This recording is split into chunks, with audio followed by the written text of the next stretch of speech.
everybody. How's it going? Welcome back to the Arcane Archive presents MetaTalks. And we, as always, have another rousing topic that we're going to rant, rave, and discuss for your pleasure and entertainment this day. Sammy, you want to go ahead and tell the people what we're talking about today? We're talking about our reclusive big buddies. Our big buddies that we like. Yeah. We're talking about giants. Giants! Yes! The Kinda Giants are out. capitalizing on the new book that just came out. Big Bees presents Glory of Giants. You know, it's only right after spending all that time on dragons that we talk about their eternal foe. Oh yeah, no, they have a rivalry spanning literal millennia. Like it's pretty crazy. These two particular literal apex predators are probably the only two contenders for one another in any of their biomes, right? And even to this day, while both of their empires have crumbled and fallen into utter dust, essentially, practically, they still withhold, despite the fact neither of them can really remember what caused all of this animosity. all the ones who started it are dead, Adam. Well, that's true, but even then, they have long memories, and even the ones that didn't really know or remember much even at that point. But we're gonna get into that. For now, why don't we go ahead and dive deep down into the archive? All right. Giants. Now, we're going to be referencing a couple of different books here, specifically for their lore, just kind of ping-ponging back and forth to give you guys a bit of an idea.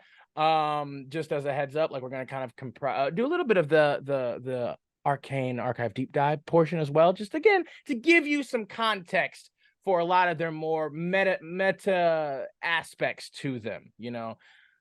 So this is specifically a passage from the Monster Manual, which everybody should have. Giants. Ancient empires once cast long shadows over a world that quaked beneath the giants' feet. In those lost days, these towering figures were dragon slayers, dreamers, crafters, and kings, but their kind fell from glory long ago. However, even divided among secluded clans scattered throughout the world, the giants maintain the customs and traditions of old. I love it. Old as legend. It's got such like weight to it, and you can tell like just from this passage alone the amount of like even emotion and just like weight to it. Old as legend. In remote regions of the world, the last remaining plinths, monoliths, and statues of the great giant empires bow their heads in desolate obscurity. Where once those empires sprawled across all lands, now the giants dwell in isolated tribes and clans. Giants are almost as old as dragons, which were still relatively young when the giants' heavy feet first shook the foundations of the world. As they spread across new lands, giants and dragons fought bitter generational wars that nearly brought both sides low. No living giant remembers what started the conflict, but myths and tales of their race's glorious dawn are still sung in their steadings and holdfasts, vilifying the primeval worms. Giants and dragons continue to this day to harbor grudges against one another, and it is seldom that they will meet or occupy the same area without a fight. I love it. I mean, just as we already talked about, the fact that these are kind of the penultimate forms of strength. Obviously, we talked a lot about incarnate. Yeah, we talked a lot about dragons and like the stats of them and how ridiculous some of these beings were. And giants, they give their fair shake. Obviously, they aren't like individual giants, not nearly as strong as some of those dragons. The reality is that giants, there are usually a lot more of them. I was gonna say, like, it really depends. Some of them there's a numbers game. Absolutely give some of those dragons a run for their money. Well, like we're talking like highest giant, highest dragon. True, like, but pretty comparable. I like to think of it this way. You look at like baseline Storm Giant is a, challenge rank 13, baseline red, whatever, it was like a 17 or 18. Yeah. The reality is like it's not gonna be just one of them. And so this whole like, two giants could hold down a dragon, and it would be amazing to watch. Oh, dude, a literal battle of the Titans, man. Yeah, it and would this be again, crazy. we specifically reference these passages and quotes to like give you guys again an idea of how you can structure a game with giants and dragons like occupying a same thing. Like this is such a great aspect to be able to pull from in regards to their culture, their personality, their behavior, their mannerisms. Like if you have a dragon in an area and some giants, oh my God, like Sam just said, think of how badass it would be to see, like, as a party, to have your party like stuck right in the middle of a turf war between giants and dragons. Like, oh my God, that would be It would be terrifying so if you were a cool. low-level party, like in just a small town on the side of the road. It would be like an escape kind of like encounter for sure. Like, there's no way you'd be able to survive a scuffle. It'd be like, between dodge out of rubble, make sure you can hide in between the trees. Or you could choose maybe to help one side or the other or something. Like it would be such a cool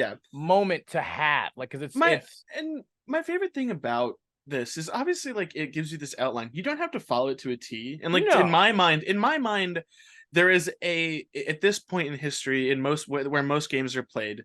To me, there is maybe like between some of the giants and maybe the metallic dragons, they're not in an outright scuffle. Like there isn't the same vitriol between them. Only because there's definitely because the room.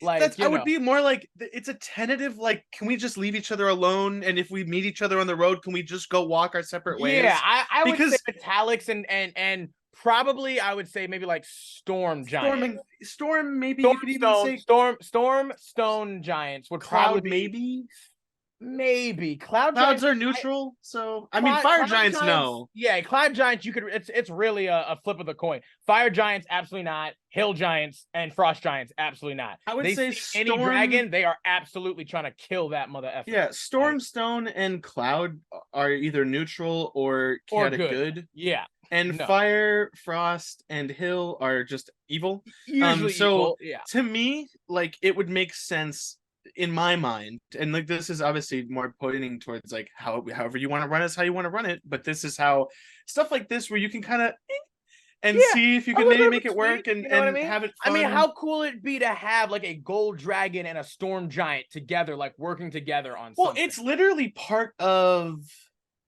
Tyranny of Dragons. Yep. There is a point where you can possibly get a certain sect of giants to help you. Thunder. Yes. That's the big one. There is a way to get a certain sect of giants to help you.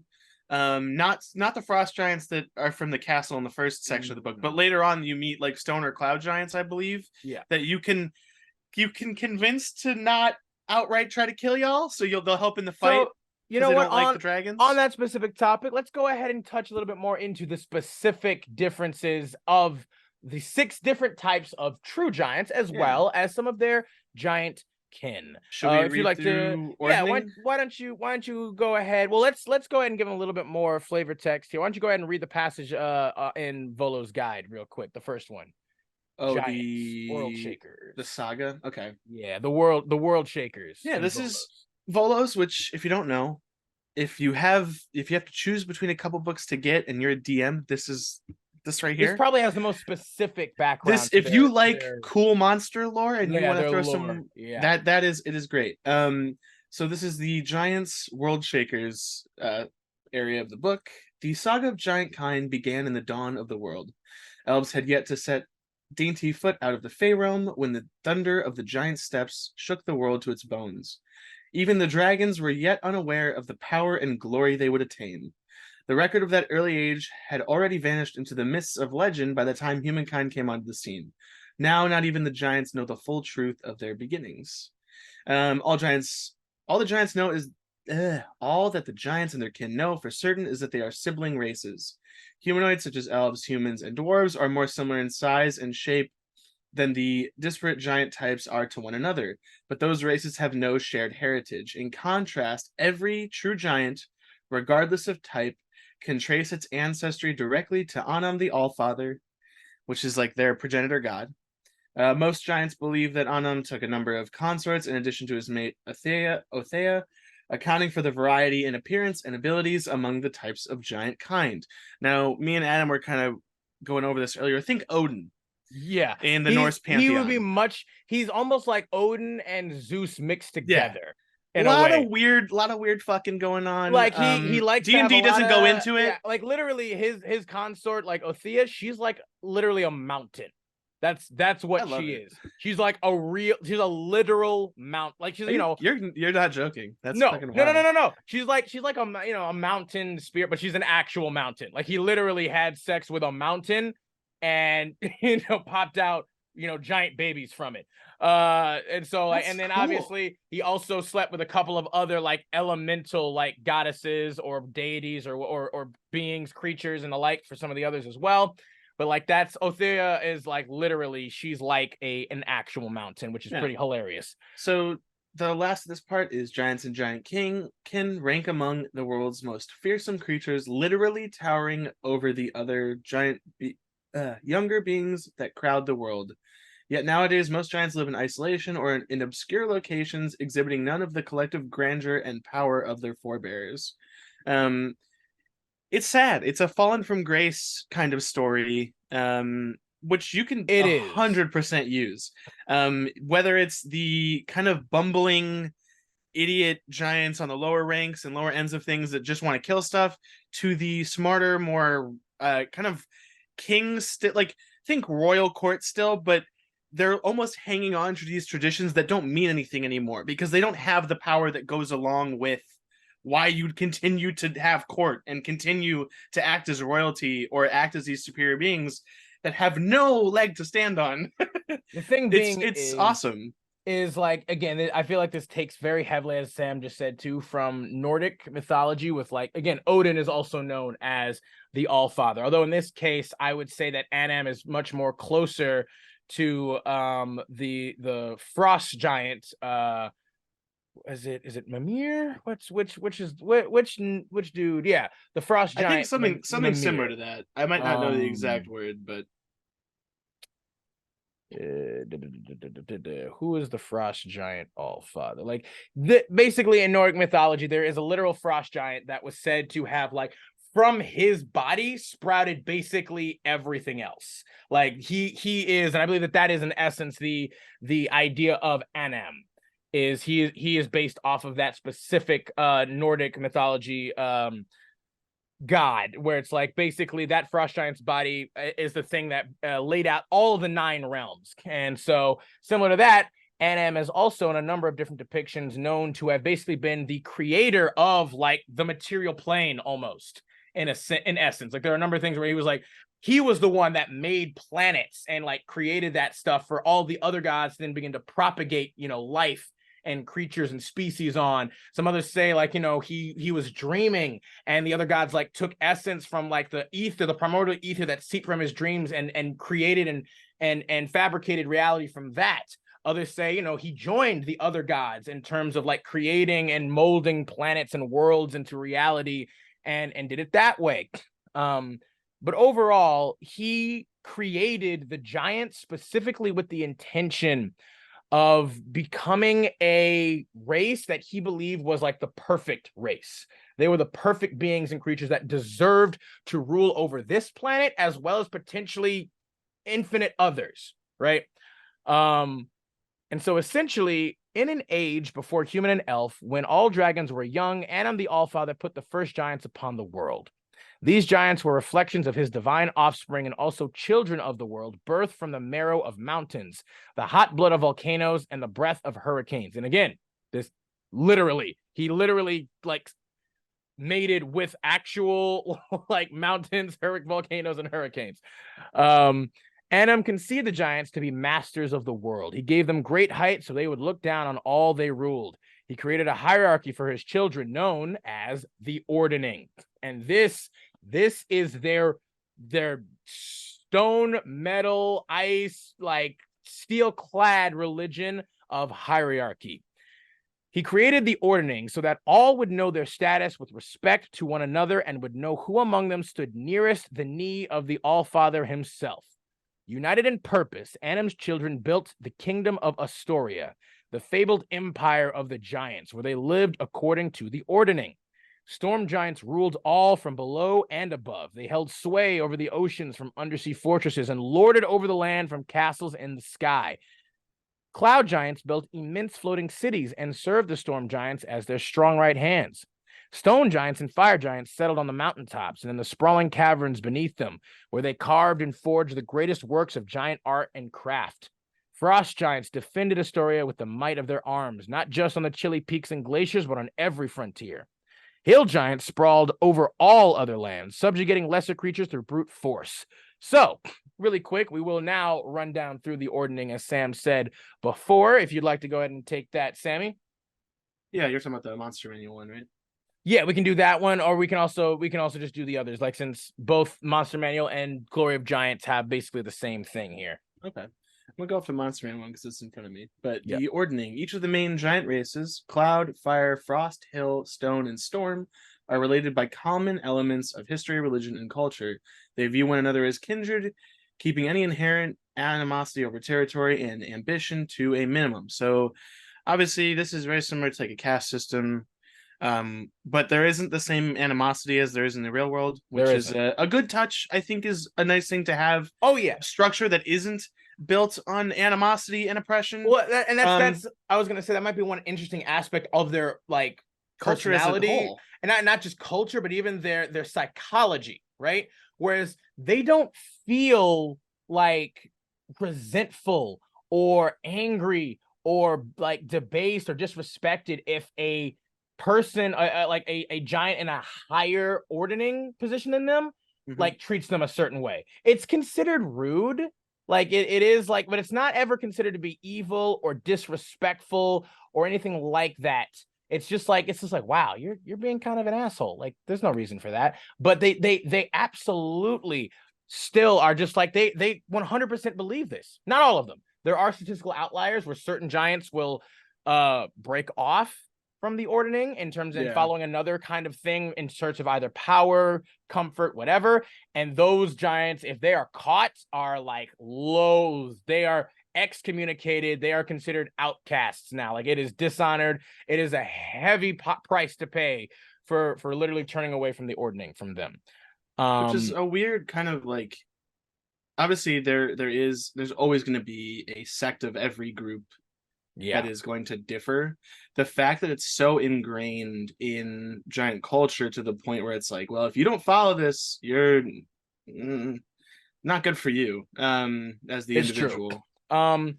But specifically, the ordning hierarchy goes as follows from highest to lowest. It will specifically be storm giants at the top, cloud giants below them, fire giants below them, stone giants below them, frost giants below fire giants, stone giants below frost giants, and hill giants at the absolute bottom below everybody else. And again, as we kind of said before, another interesting aspect is like they also have different kind of ordning things within their own 6 subtypes, right? Within hill giants, like who is considered to be the highest of hill giants in the ordning is based off of certain personal things the hill giants find, Mott or Moog, I believe is what it's called, or Mott, or where is it? Mott or Mog, that's what it is. And what basically there's no direct translation for Mott or Mog to like English or common or whatever, but suffice it to say that in giant tongue, the words Mott means basically positive. It means you are doing positive, honorable, desirable things to then boost. If you're able to do these things, you boost your standing in the ordning. In your specific caste system, as Sam said.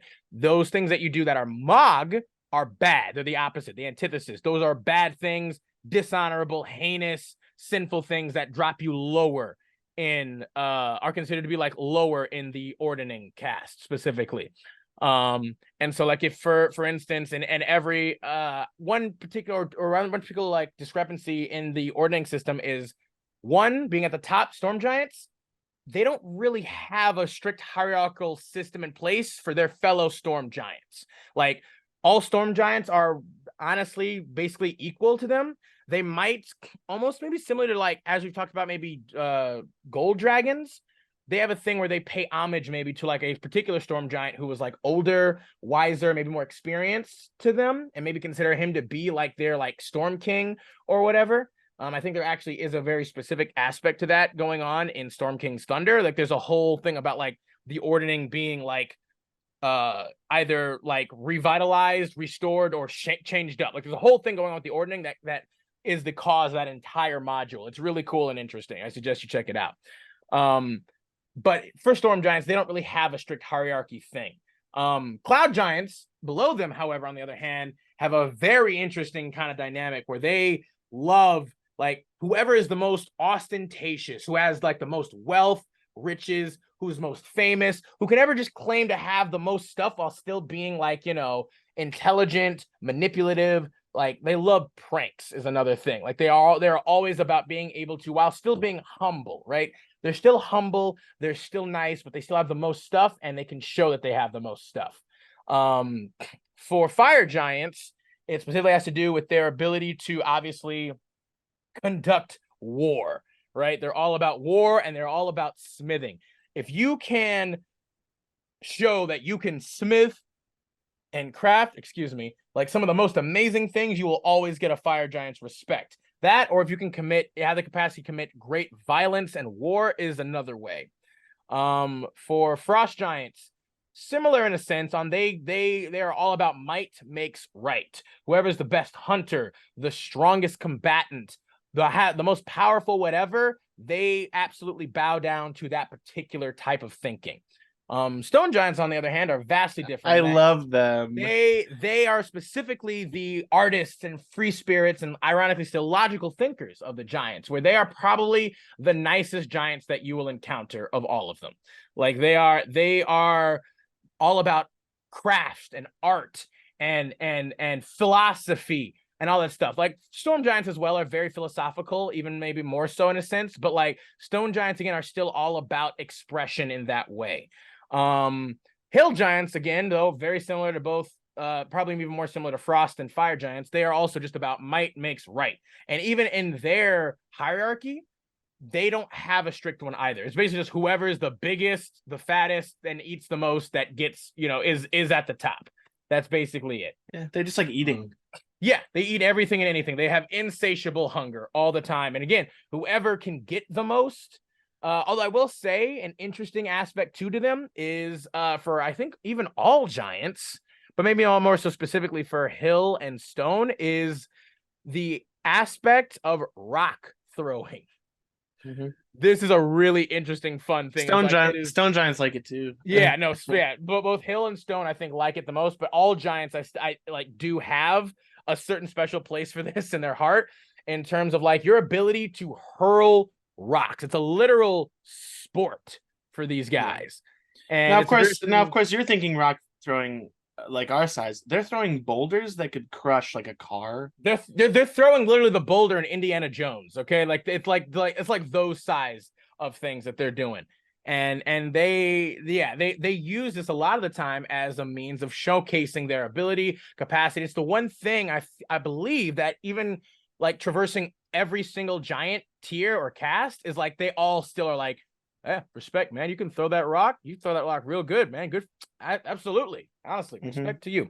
Yeah, it might not be the highest ordained like aspect of each society, but it is a common ground of like, well, this is all something we do pretty well, which is kind of funny. When you think about the fact that some of these giants are actually, I think, a lot smarter than you would traditionally think a giant would be.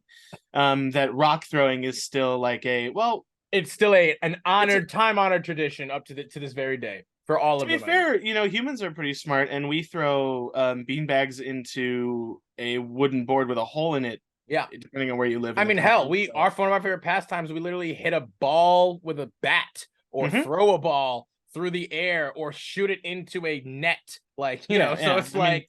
It's really not that crazy. It's not that different at the end of the day if you really think about it. Like, it's just funny. But it's great. Honestly, it is. It's hilarious, and they've got such great stuff that you can utilize in your games. And I think something to also point out is like the whole giant, culture and the way that it works. It actually does mimic, humanity to a large extent. Very much so. And Absolutely. I think when people think giants in fantasy, they're usually these brutish. They have no goals. There's no Except for like aspiration. eating, like And general obviously, giants are hill depicted as giants. hill giants. Those Yeah, are your usual, like in terms of a lot of stories, like Jack and the Beanstalk, which ironically is like a mix between like cloud giants and hill giants, I would say. But probably. like in other giants, like the other tales where people fight giants, it's usually hill giants are the most default kind of like Mm-hmm. depiction, and they are at the bottom of the caste system for that reason, and that they usually are dumb. They're literally dumb as rocks, have nothing else to do. They have insatiable appetites, and they will eat anything and everything that they can get their hands on. But Which obviously, as you is get higher, yeah. I mean, like that there's changes. so much room for complexity, that I really do enjoy the fact that they put in as much as they did into the lore, because it gives a framework if you want to DM something with giants in it, that they're not all just these brutish oafs. There is Yeah, strategy. There's like, keep in mind, every one of these creatures is a veritable siege engine in their own right. And yeah. so war looks different, skirmishes and tactics looks different, and how you should use giants in an encounter, whether it's hostile or not, is entirely different. One, to the type of giant you're trying to pull Oh in. yeah. Two, to the scenario where you are. It's kind of insane. And that's why I like them the way, like, that's They're the same. so awesome. I love giants so much. It's why we like dragons, because Yeah. they're not all the same thing. Not every Even dragon is the even in same. their similarities, they're still not the same. They have more so than just a difference in element and color, right? They have personality. And that's one of the biggest things we like to do here on the channel, is to really highlight and put that spotlight on the differences and the aspects that you can apply to your game, not just simply from a mechanics point of view, but also from a role play lore point of view. This is all stuff that you can take and mold into your games to give your world more life and immersion to it. Um, yeah, let's see. So we just talked about specifically the ordaining. Like on that topic of kind of role playing, let's talk a little bit about that. This is another passage in Volo's Guide to Monsters. First impressions of giants. Now, encountering a giant can be awe-inspiring and disorienting of an experience. First comes a rhythmic booming, felt more than heard, that resolves slowly into the sound of footsteps, for a giant is near. Loose stones vibrate and tumble down the hillside. Trees sway, then bend aside as the colossus emerges. How can anything be that big and yet still have like a familiar humanoid shape to it? Is it a trick of perspective? Hard to say. But when a giant first appears before a band of adventurers, they demonstrate the qualities that make them spectacular to behold. One, giants are huge. Most giants can easily peer in a second floor window. The larger ones would have to stoop to get down to that level. A giant's metal hammer could serve as an anvil for a human smith, and a giant shield is bigger and heavier than a feasting table. Giants are heavy. If a giant sits on a wagon, its wheels and axles are liable to snap like twigs. A giant can crush a house or capsize a ship simply by carelessly shifting its weight. An ox that strays too close to a sleeping giant could wind up pinned or crushed if the giant rolls over suddenly. Giants are loud. The footsteps of giants in the distance are often initially mistaken for thunder, even on a clear day. The sounds of a giant beating a weapon against its shield and bellowing a challenge to foes are strident enough to knock dishes from shelves and rattle doors in their frames. And last but certainly not least, giants are strong. A charging warhorse at full gallop, capable of bowling over a line of human warriors, merely crumples against the bulk of a giant. A giant could kick a cart with enough force to send it smashing through a house, and a giant's club, the size of, if not actually, an entire tree, could level the same house with a single blow. Now that all like shows, like, again, in terms of any encounters that you might have, like you have like a giant tribe of, like, we can even say hill giants, the weakest and lowest of giants, just start barreling into a town to like pillage and plunder it. Like, imagine what that would do. Imagine what that looks like in terms of an encounter for your players, as well as like players. How would you handle that kind of situation where you have creatures like this, the lowest and weakest of them, still able to decimate buildings as if they are nothing more than like they're playing with action figures. Yeah, like their house is made of cards. I think, there's a section beneath that, how to lay a giant low, which is talking about how to fight giants, which is an interesting kind of process. A force allied with giants, or worse, a force made up entirely of giants, is one of the most fearsome opponents on the battlefield. Giants can rain boulders onto an enemy from a distance where only skilled archers, heavy siege weapons, or spellcasters can strike back at them. At first blush, it might seem that a potent wizard or spellcaster could make the best giant killer, but few spellcasters can stand up to the giant in direct confrontation. One might do harm to a giant, but odds it will survive one or two spells that can be thrown at it before a well-placed boulder or the swing of an enormous club quashes the threat. Now, yes, there's a thing in D&D I think people who play spellcasters forget. You can do massive things on the battlefield and completely destroy areas, or can change how everything flows until someone hits you with a boulder. Which is something that I think people forget too much. I've done it myself, so I know I'm not just talking shit here. The reality is, this is probably one of my favorite things, is they talk about races that have fought them with success before. Among those with experience fighting giants, dwarves have developed the most effective tactics. To defeat a giant, dwarves rely on prolonged, accurate, massed archery, favoring heavy crossbows, fast-moving cavalry that can force a giant into a disadvantageous position, or fanatical troops armed with polearms, ropes, and grappling hooks. If a giant can be tripped or pulled down, preferably onto its belly so it's less able to defend itself, then it can be entangled in nets and cables and disabled by concentrated attacks on its head and neck. That's awesome. On the other side of the field, giants understand that smaller foes will try to target their legs and lower bodies. Thus, when they head into a fight against human-sized opponents, they don thick boots, greaves, armored codpieces, and wide, heavy hide or metal belts to protect their bellies. Even savage hill giants peel thick bark from trees and strap it around their legs and dangle logs or stones from their belts to make the going more perilous for an enemy that tries to get some rudimentary protection. Even hill giants. The reality is that you, as a DM, if you want to have a giant campaign, you want to have lots of giant fighting, lots of very difficult fights, because that's what it's going to end up being. The reality is that giants have their own tactics, and if you don't use them, I think you're doing a disservice. And even, as we always say, right, even the dumbest of these, we talked about this in some other videos too, where it's like, the idea of like stats, right? Or even like, again, even if your hill giants are just dumb. They are inherently, lore-wise, intrinsically, mechanically, they are the dumbest of all giants.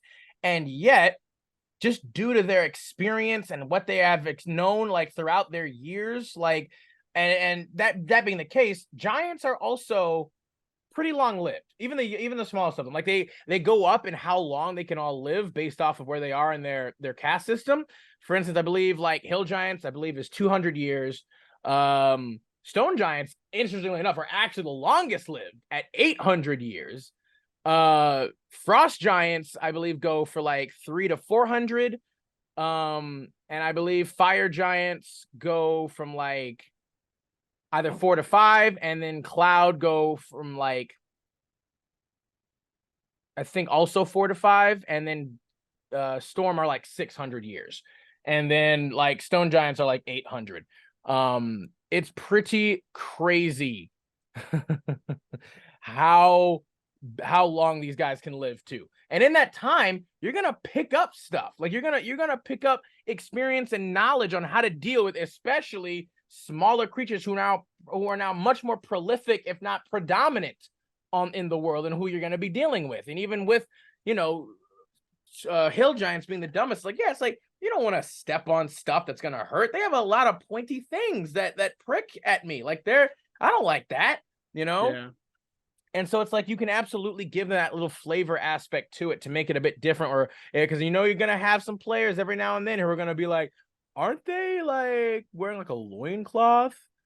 all right, I'm going Some for of a them, nut shot. I'm going for a nut shot. And, so it's like, oh, they have a cod piece. Okay, yeah, there you go. You know what I mean? Where it's just I mean, like, it's definitely the difference of like when are you finding these creatures? yeah, Because, finding them in the place that they live, eh, they might not be armored up, but like if you're out on a battlefield and they know you're coming, I mean, these are beings that some of them might not be master crafters. You look at like hill giants as an example, or frost giants, not known for their crafting no, they abilities. usually try Um, to they commission their stuff a lot of the exactly. time, or Well, they hill just like giants, but make like shit. even a hill giant, right? Say you come upon a camp of hill giants, you kill a couple of them, you leave, and they're mad and they're hungry, and you in a nearby town, they will come to that town, and instead of wielding pole arms, they're gonna wield entire Trees trees with and shit tied to the end of boulders. them. They have I mean, trees and like boulders. because even you look at like primitive society in our world, they figured out you bang two rocks together, eventually you're going to get a sharp one. Yep. So what's stopping two hill giants from taking two boulders and cracking them against each other until it breaks in a desired way, and then tying that around a tree trunk? I Think mean, like old like Aztec yeah, I clubs. believe even hill giants have like nets. They do nets too. They can make nets. It might Yeah. not be a great net, and they might not size it correctly because they're not very smart. But the reality is like, yes, they're not smart. Yes, they're not even particularly wise. If you look at their stat block, the reality is that they're not brain dead, But they're still hella dangerous. and they're huge. And like to an average person, that is the end of your world. Yeah, no, it doesn't matter, right? Because again, these creatures, much like dragons, despite Mhm. whatever their stats might say, they're still almost always the apex predators of any biome or environment they're in. There's a reason why they contended with dragons for for 1,000 years. The war was known as the 1,000-Year War, Mhm. and they were able, even the lowest of them were able to contend with the dragons as well. And there's a reason for that, because these guys are okay. I did find the lifespan specifically too. So hill giants live for about 200 years, frost 250, fire 350, cloud 400, storm 600, like I thought, and then stone 800. So it's like they even the lowest of them still live for 2 centuries. That's a long time to learn a lot of shit if you can't, if you're just experiencing it, even being as dumb as you are. If you live that long, then you must have done something. You learned some stuff. You know what I mean? And that's, again, those we're also talking just the baseline giants. Some of these giants have like even more powerful variations in their caste system, where these Oh guys are like yeah, above and beyond the normal ilk that you will each encounter. each one has one, right?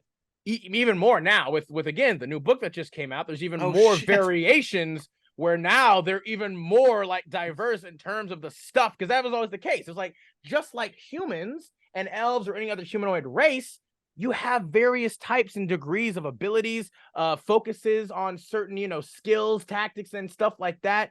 you know um Again, obviously, like we said, like for instance,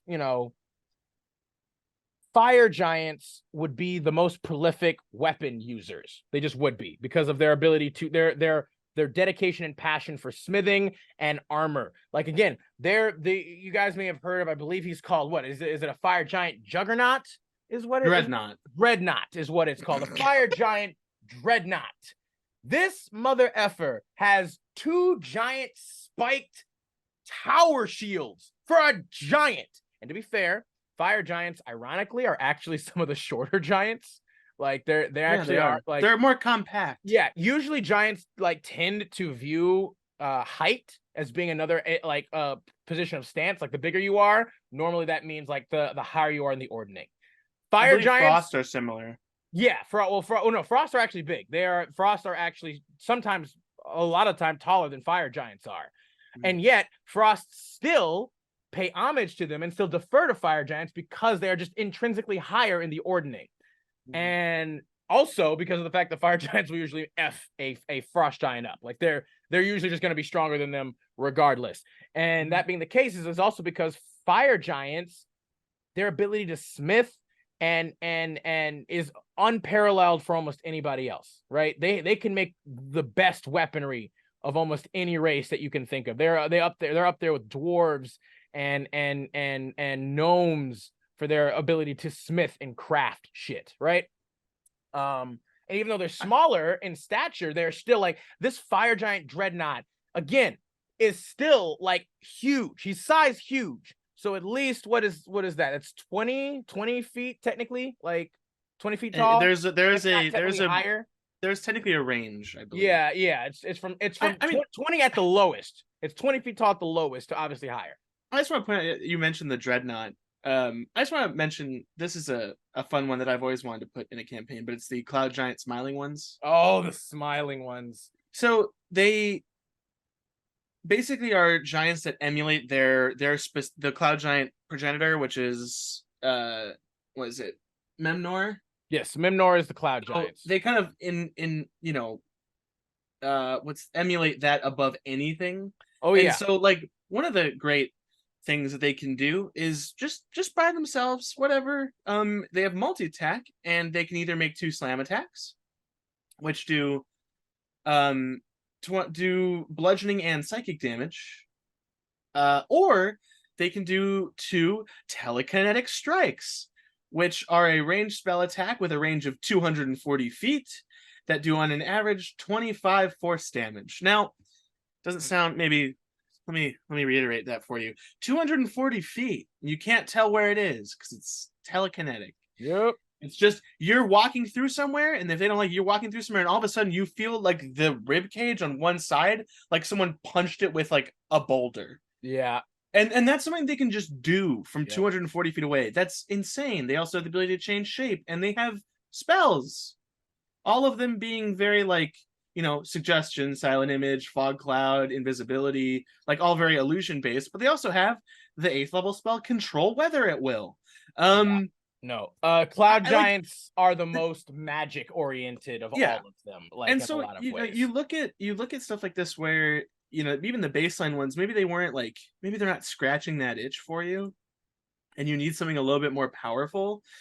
Well, look at the variants, because the variants are ridiculous. They're really powerful, and again, I want to know what the storm ones do. The storm giant, they're like Tempest or something like that. Those guys are like insane. They're just literal living storm, typhoon, hurricanes now that can like turn into like their own shape again, or then come back out. They can literally just hurl multiple like lightning spears at things. They're just passive. Like, they can just passively shock you, I think. Like, these guys are insane, dude. The Storm Giant, like, have you seen the Storm Giant Quintessent? Yeah, that's what I'm talking about. There's Storm 2 Giant, of them. Yeah, the Storm Giant Quintessent is insane. The stuff that was the first one. That's neat. Oh, they have lightning swords. Okay, yeah, and then it can make lightning weaponry. The new one from Glory of Giants is the Storm Giant Tempest Caller. Yeah, the Tempest Caller is oh, that's cool. Okay. Wait, they require a storm rune. Yep. Why wouldn't they have a storm rune? Oh, because you can take it out. Yeah, you can steal one. Oh my god. Oh my god. You can't even get close to him. No, you can't. You there's nothing you can do. Like, they can run away from you, and there's almost nothing that you can do against this guy. All right, we talked about dragons. We talked about crazy dragons and the things that they can get up to. Obviously, we talked about the normal dragons, which just like, hey, here's a breath weapon. Hey, they can hit you with their tail. This is like the weird version, like the solar and lunar dragons and the weird ones that they added that were like, hey, we can do more stuff. Like, here, let's talk about the baseline ones real quick. Yeah, 100%. For everybody, and we'll go like lowest to highest, of course, just to give you guys a bit of an understanding of their stat. You want to start with Hill, and then I'll go into we can hit the order again? We can do the Hill. It's Hill, Stone, Fire, Hill, Stone, Frost, Fire, Cloud, Storm. Cool, I have it in order. Yeah. So, Hill Giants. These guys, huge, gigantic, chaotic, evil creatures with an armor class of 13, just best baseline natural armor. They have 105 hit points and a speed of 40 feet, which honestly, personally, I feel like should be like maybe 50 as a huge creature. I feel like they should at least, if not double, if not 60, if not double, at least 50 feet. So I will say there is a huge part of this, and it's the fact that like they live their life at a slower pace than we do, because their heart literally beats slower. So that's true. 40 feet, I think, makes sense. You can bump it up to 50 if you want. I think that might be a good idea. I mean, Adam, I just feel like a giant, like the size. They're literally 2 times bigger than a medium creature at this point, at least. Like, it's like they need, but like, how quick are they really stepping? Is that's the difference? I guess that's right. I can see your point there. It takes a lot longer to move all of them. So I might can see what you be mean. because if it's within 6 seconds, I kind of get it. I feel like maybe hill giants that makes sense, but when you're getting higher up with, like, I think stone should be like at least 50 or 60. Frost and fire, I'm okay with it being. I think frost should be faster because those dudes contend with, like, white dragons and stuff too. Like, I feel like because they are hunters, they should be able to move quickly. I feel like as well, like, cloud and storm especially should be able to move super fast. Storm can move faster. Cloud moves the same. Yeah, like I feel like not inherently. Like, they have spells that let them do that. Like, they have a fly spell. Okay. Yeah, they have spells that let them do that. I thought they could fly, and then it's like, hey, we can fly. Yeah, yeah. It's they again, frost, or rather, some storm giant, like storm giant contestants, for instance, has the ability to fly. Yeah. Storm giants, ironically, they love to swim. They are huge swimmers. They love. They live near the sea. Yeah, sometimes they live either like super high up or live like down underneath the sea and stuff, I love it, which is interesting. Right. But yeah, hill giants. They have a strength of 25, a dex of 8, a con of 19. 21, right? Oh, sorry, 21. Yeah, it's +5. Excuse me. They have a strength of 21, a modifier of +5, a dex of 8, a con of 19, an intelligence of 5, a wisdom of 9, and a charisma of 6. So again, as we said, super smart, super charismatic. Yeah, absolutely. The most amount that you ever need to be. You know what I mean? Let me look at these guys. You see their picture here? You're just like, they must have a lot of sophisticated opinions and thoughts, and they can express them eloquently. Sandals, so they made those. They did make sandals. They did make those. I can't make sandals. That loincloth. I can't make sandals. All right, these guys make sandals. They do. They can only speak giant, usually, but obviously you can change that up for yourself in your game. It's totally fine. They're a challenge rating of 5. And they get multi-attack, and they can make 2 great club attacks or 2 rock attacks. Yeah, again, a great club or a rock attack. Yeah. These guys, I mean, I don't see why they couldn't throw 2 rocks either, personally. Like, I mean, if you go by the baseline, it's either they make 2 melee attacks or 1 ranged attack. It doesn't technically include the rock, but I'm also just like, the idea for me would it be like they have to use both hands, so they're not going to pick up. They're not going to pick up 2 boulders. They're going to pick up 1 boulder. Yeah, and like soccer throw-in style. Yeah, like, the great club is 3d8, where the rock is 3d10. So I could see like it's technically a bump up in hit dice. So like I could see it being like a 2-handed thing. Sure. Baseline 60 range is pretty good considering they're throwing boulders, and then a maximum of 240 feet. So you get normal 60 at and then disadvantage at 240. I would 100%, like, if I ran giants, there'd be a couple of them that are like, they're rock throwing specialists. I mean, we just talked about in their they culture. Have sharpshooter. Like, there'll be a handful that could like chuck those things like 240 feet, no disadvantage. For sure, bro. Oh, like, it's awesome. And not just that, like it's in their culture, man. They literally throw rocks as a sport, as a time-honored tradition. But the best part about these guys is they like eating. Yeah. They are fat. They are eaters. Smelly. They are gross.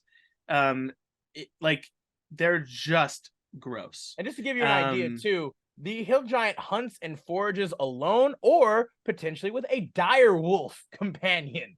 So you could also have that kind of shit set up where they have like giant animals. And then again, we're going to get into a little bit more about that in Big B Presents Glory of Giants, because they expanded the giant, like, creature mythos and everything like exponentially with that. Like, we have so many more actual creatures that like are giant now, which is awesome. But these things, like even the hill giants, are just like, they are deadly. They're challenge rating 5 for any party. Again, we talked about challenge rating before. Like, any party at that level, this thing is deadly, especially if it gets up close and personal. 3d8 plus 5 bludgeoning damage on 1 hit, meaning it's a total of 6d8 plus 10 damage. Like, if he hits you twice. And that's what that would be an average of what? 5, 10, 15, 20. Like, that'd be an average of 20 damage. So an average of 40 damage with 2 hits. That's nothing to sneeze at, dude. That's crazy. Like, that's... Oh, wow. Okay. the crazy hill giant I didn't know existed. Yeah, no, an average. If it hits you twice, that's an average of 40 damage. Like that's just like what the shit. Um, Oh, these are great. yeah, like, or I guess technically it would be an average of 36, but still almost 40 damage potentially. Like it's an average of 36 damage, but still, like that's nuts. And that's the weakest of them. We can go ahead and move on to the stone giant now, Sam, if you want to take I that will take one. stone. And this beefs up like exponentially from hill. Like so stone giant are next up on the list are huge giants. They are neutral normally in alignment, which I love. Love anything that can be neutral. Armor class of 17, which is their natural armor, which is pretty great. That's a +4 from the hill giant. They have 126 hit points, so not much better. An extra 20, Not which a is huge nice. bump, but yeah, 20 is nothing to sneeze at. Extra 20 hit points. Speed of 40, a strength of 23, a dex of 15, a con of 20, and a 10 in intelligence, 12 in wisdom, and 9 in charisma. They have dex, con, and wisdom saving throws, skills in athletics and perception, better passive perception, dark vision. Giant. I will say also, hill giants do not have dark vision. They don't. Like that's something that they live in like meadows and forests. They don't have any dark vision, so you can absolutely like. There's a lot of cool things you can do against hill giant enemies that you can't necessarily do against most other creatures in the game, which is fun because of that lack of ability. Stone giants have stone camouflage. The giant has advantage on dexterity stealth checks made to hide in rocky terrain. That is a very vague description. Yeah, it's a very vague description. Because rocky terrain could be anywhere with rocks in it. It could be a hill with like rocky outcropping situation. Yeah, as long as the rocks are mountainous region. If let's you're in be real. Valley, as long as the rocks are big enough, any terrain is rocky terrain. And, statistically, though, anywhere you would encounter a stone giant, there's gonna be plenty of rocky terrain for them to be able to hide and camouflage in. So, for the stone giants, they have a multi-attack, which is 2 great club or a rock throw. The great club in this case is a higher to hit, a 5-foot extra on reach, and an extra little bit of damage per great club swing. I think it's just an extra +1. Their rocks do more damage though. You should also be made aware that the hill giant has a reach of 10. Yeah, these guys have a reach of 15. Yeah, so it's even more so. Here's an even better part. Now their rocks do an extra d10 of damage plus an extra 1 flat.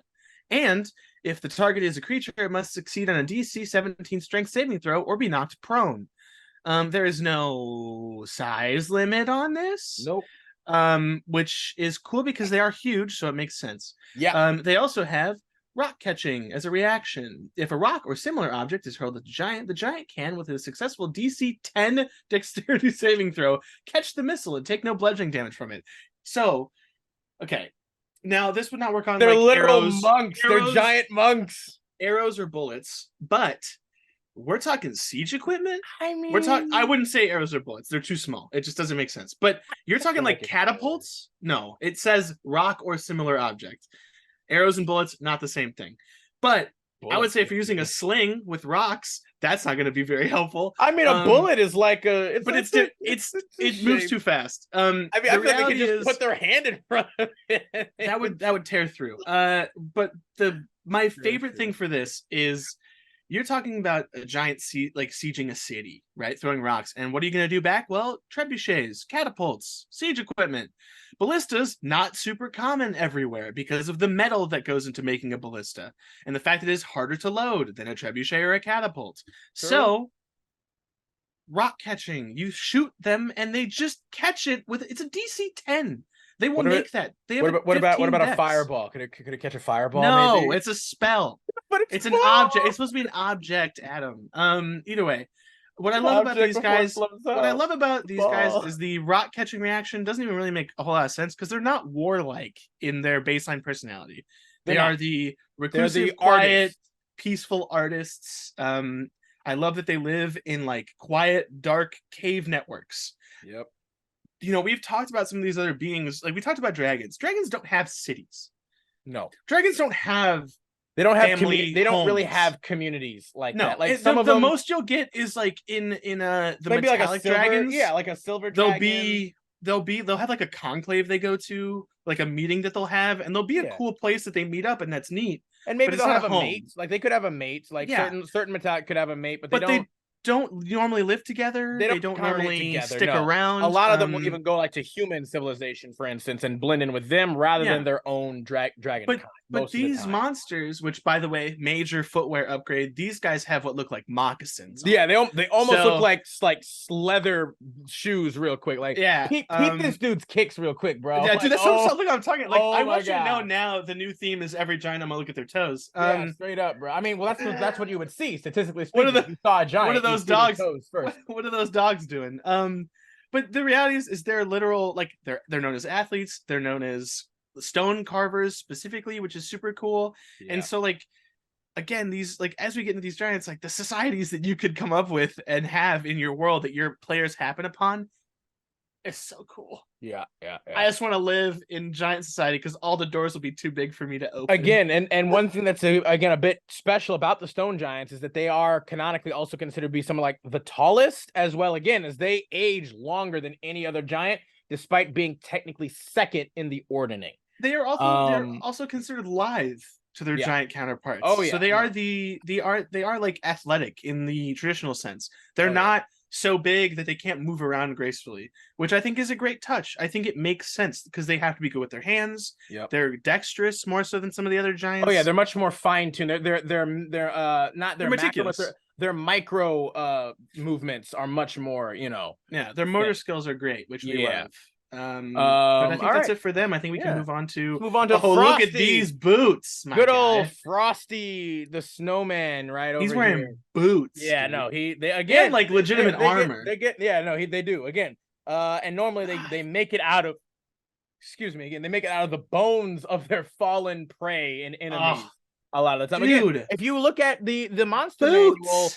manual, like the frost giant on the literal thing, the first thing you look on the cover of the monster manual is a frost giant with a white dragon pelt that he has over him. But That's frost funny. giants, they are also huge. They are neutral evil for the most part, and they have an armor class of 15 from Patchwork Armor, 138 hit points, and a speed of 40. They also have a strength of 23, but they have a dex of 9, con of 21, intelligence of 9, wisdom of 10, and a charisma of 12. They have saving throws of con plus 8, wisdom plus 3, charisma plus 4, and skills in athletics plus 9 and perception plus 3. And they are immune to cold damage, which is a pretty good one for sure to have, depending on the area you're in. Their passive perception is only 13. These guys again are much more similar to hill giants overall, to be honest. Like the hill giants and the frost giants are very akin to one another in terms of their what they believe to be right, what they believe to be like Mott, for instance, and Mog. It's a challenge. I mean, obviously, frost giants are a little bit more particular, a little bit more heightened than I would say hill giant. No, they that's the thing. I feel like frost giants are almost like the direct evolution of hill giants, in my opinion.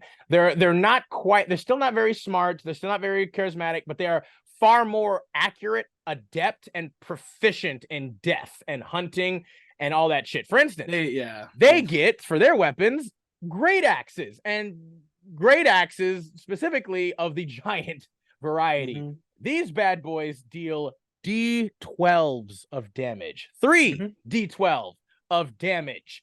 So it's a reach of 10 feet now. Again, they're not quite as big as their stone giant cousins, or rather as long as their stone giant cousins, but still same amount of fact that you could still technically hit. And most player characters with being out of their reach and range, you could literally walk up with a frost giant, swipe twice, and then back the hell up. Like, it's ridiculous. They do on average 25 points of damage. That means 50 points of damage on average if they hit with both attacks. They also have 4d10 for their rock throw as well. But again, why do the rock throw if you can get in with that sweet great axe attack? These guys are probably going to be one of your most prolific and prominent, like, giants that you'll throw. Their challenge rating 8, as I said before, and so they are some of the most warlike overall. And They are. I mean, they are the battle hardened. they're a lot of the warriors or even the shock They. troops. I mean, their of main giant thing, kind. they don't survive off of farming. They don't survive off of hunting. They It's survive all off of raiding, pillaging. all raiding, pillaging, and plundering. I All of mean, that. it is. I mean, they are the warriors of the giant Frost race. giants, they are rulers by might. Frost giants respect brute strength above all else, and a frost giant's place in the ordering depends on evidence of physical might, such as superior musculature, scars from battles of renown, or trophies fashioned from the bodies of slain enemies. These guys, yeah, they are Oh, I love this. hardcore. So, okay, this is coming into their fighting thing. Make war not goods. The frost giants consider the menial crafting of goods beneath them. Carving and leather work are valued skills. Yep. That's awesome. They make their clothing from the skins and bones of beasts and carve bone or ivory into jewelry and handles of weapons and tools. Yep. They reuse the weapons and armor of their smaller foes, stringing shields into scale armor and lashing sword blades to wooden hafts to make giant size spears. The greatest battle trophies come from conquered dragons, and the greatest frost giant jarls wear armor of dragon scales or wield picks and mauls made of dragon's teeth or claws. Now, yeah. Here's my favorite thing about these guys is the fact that I know it says great axe on here. You can make whatever giant weapon you want. What makes it even cooler, in my opinion, is if you I would argue that if they found like magic weapons and bits of armor and stuff stick that they it to the end of their that would be like imagine bro, imagine you have like a knuckles, bro, or like Wolverine. Yeah, like stuff like that. Like there's nothing to be said that you couldn't do stuff like that because like they could still say you have a bunch of magic shields, like things like animated shield or the force shields and stuff like that, where they like block extra things. Yeah. And a giant like just well, it's shiny. It looks cool. I like how this looks. I'm gonna stitch them into a belt for myself. Yeah. And now every so often, maybe it's not at the behest of the giant because he doesn't really know what's going on, but randomly if you attack it, the shield would be like, oh fuck, and like yeah you know, shit like that where they reuse things because they don't make stuff themselves. So they are man. At this they're scavengers in a way, but in the best way, because they still have the skill to put them all together. Yeah, they again, like you said, they specifically have in their culture, they're all about like literal recycling. They're all in tune with that shit. And so that anything that they take or kill, they use everything of the body that they possibly can. They waste not, want not. It makes sense. When you live in a frozen tundra where very few bit of like, you know, resources are probably there, it's like, yeah, bro, you absolutely get used to using every single aspect you can of whatever you can find. And you gotta love that kind of survivability. I get this idea of like if a frost giant clan really wanted to go like full war and they had like a new jarl that's like we're actually going for this. We're not just gonna like raid around us. We're gonna go take one of the human settlements, like a big city. Mm-hmm. I like the idea of them maybe kidnapping like a well-known smith or like a blacksmith or armorer, they will, and then using that person to instruct so that they can make bigger or better weapons. They don't understand the processes. They probably wouldn't do that. They consider that to be beneath them, and they would probably just force them to make it for them. But here's the deal, right? The human craftsmen would not be big enough to make giant-sized weapons. No. So they would need someone to help them. But the idea of capturing a group of smiths and forcing them to teach like one giant who like pulled the shortest straw and be like, well, you have to do what they tell you to do, and you're gonna make crazy fucking weapons for us. That is a cool concept of them showing up, and they have like weird, like, how do they have this? Like, like the idea they do normally, I think, try to get like metal weapons and shit primarily from fire giants, I believe is a specific aspect between them. But I do like what you're saying, where they literally if they don't have the access to them, and they like teach them to try to do it. I like a lot of fire giants live in other planes of existence as well, like fire planes, stuff like that. And so like say they can't get access to fire giants, or the fire giants don't want to really have any part in this grandiose war plan, it would be pretty fucking cool.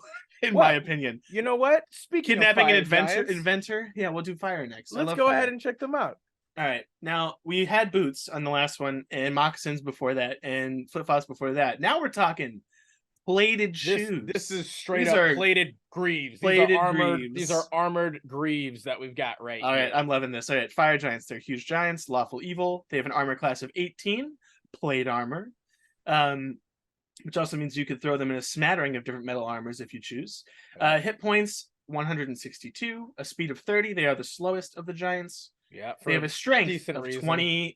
25 strength, 9 dex, 23 con, 10 intelligence, 14 wisdom, 12 charisma. 13. They have, 13. I don't know why I said 12. Saving throws of dex, con, and charisma, skills in athletics and perception. They are immune to fire. They have a decent passive perception of 16. They have great swords to replace their great clubs, which do 6d6 plus 7 damage. Yep. And again, rocks. The obviously fire giants, known for their craftsmanship, make their own metal weapons and armor, which goes to show that it doesn't have to be swords. You know, I don't know if they're smart enough to make siege weaponry, but that would be no, they perilous. They absolutely make siege weaponry. They do.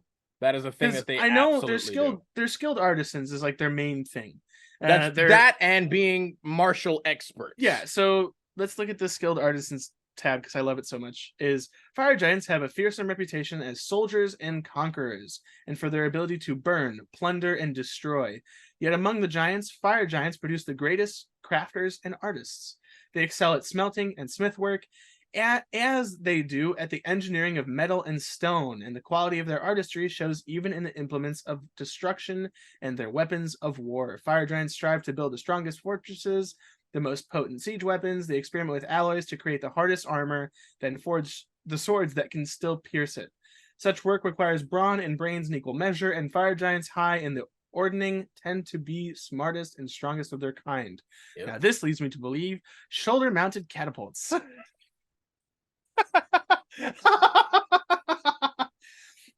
Or even more terrifyingly, you have a pair of two giants, and one has a shoulder-mounted ballista, and in their hands, two big tower shields to create a palisade in front of them. Yeah, and then the other with one a little hole, like a little notch him at the top of the shields.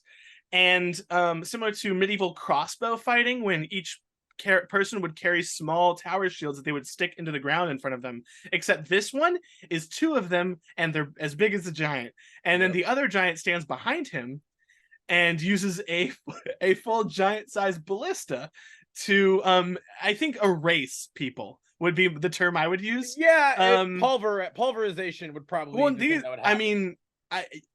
that to me, obviously, that doesn't exist in here. But my terrible brain is like, hey, that would be fun. I would believe it. I don't see any reason why. Again, they absolutely make siege engines for siege warfare, though honestly, they don't really have a lot of need to do that against at least smaller races because they are literal siege engines themselves. But against other giants, it's almost more about intimidation than anything else. I mean, well, I'm sure that they made that stuff again in their fight against like the dragons, for instance. You know, the dragons had obviously big ass things just as big as them, and so they would obviously know about siege warfare and stuff like that. Most likely, it's also the unfortunate inevitability of when you're someone who creates weapons by trade, the push to make something worse and more effective. Yeah, to more effective and more like whatever. But like we can also go to the other side of their whole sense of living, and that's being martial experts. From birth, a fire giant is taught to embrace a legacy of war. At the cradle, its parents chant songs of battle. As children, fire giants play at war, hurling igneous rocks at one another across the banks of magma rivers. In later years, formal martial training becomes an integral part of life in the giants' fortresses and underground realms of smoke and ash. The fire giant songs are odes of battles lost and won, while their dances are martial formations of pounding feet that resound like smith's hammers throughout their smoky hall. Just as fire giants pass down their knowledge of crafting from generation to generation, their renowned fighting prowess comes not from wild fury, but from endless discipline and training. Enemies make the mistake of underestimating fire giants based on their brutish manner, learning all too late that these giants live for combat and can be shrewd tacticians. Ballistas. That's incredible. Yeah, that's incredible. They know how to handle some shit, dude. Like Yeah. they I also want to touch on, this is probably the first big societal one that I enjoy, which is the feudal lords section. yes. These Humanoids, are starting to get actual this is like, civilization. yeah. Yeah. Humanoids conquered in war become serfs to the fire giants. Serfs work the farms and fields on the outskirts of the fire giant halls and fortresses, raising livestock and harvesting fields whose bounty is almost entirely tithed to the fire giant kings. The fire giant crafters work through insight and experience rather than writing and arithmetic. Though most fire giants place little worth on such frivolousness, they sometimes keep serfs at court who are versed in such skills. Serfs not destined for court or the fields, especially dwarves, are taken to the fire giants' mountainous realms to mine ore and gemstones from deep within the earth. Fire giants low in the ordning manage the mine tunnels and the serfs that toil there, few of which survive the difficult and dangerous work for long. Though fire giants are skilled in the engineering of mine tunnels and the gathering of ore, they place less importance on the safety of their serfs than on smelting and working the bounty those serfs produce. Now, this gives you like a great skeleton for making, if you're in a campaign, a kingdom that was conquered, like a mountain kingdom, whether that's dwarves, humans, a Most mixture of the likely two. dwarves I like and the idea fire of it. giants. I like the idea of it being like a mixed race thing. It could only be. in the sense of, like, imagine you stumble upon the city and like from the outside, from far away, it looks completely normal. Obviously, there's probably a little bit more smoke in the air from all the forging, but the closer you get, you realize like there's no guards at the guard post, and you realize, oh, that's not a guard post, that's a giant.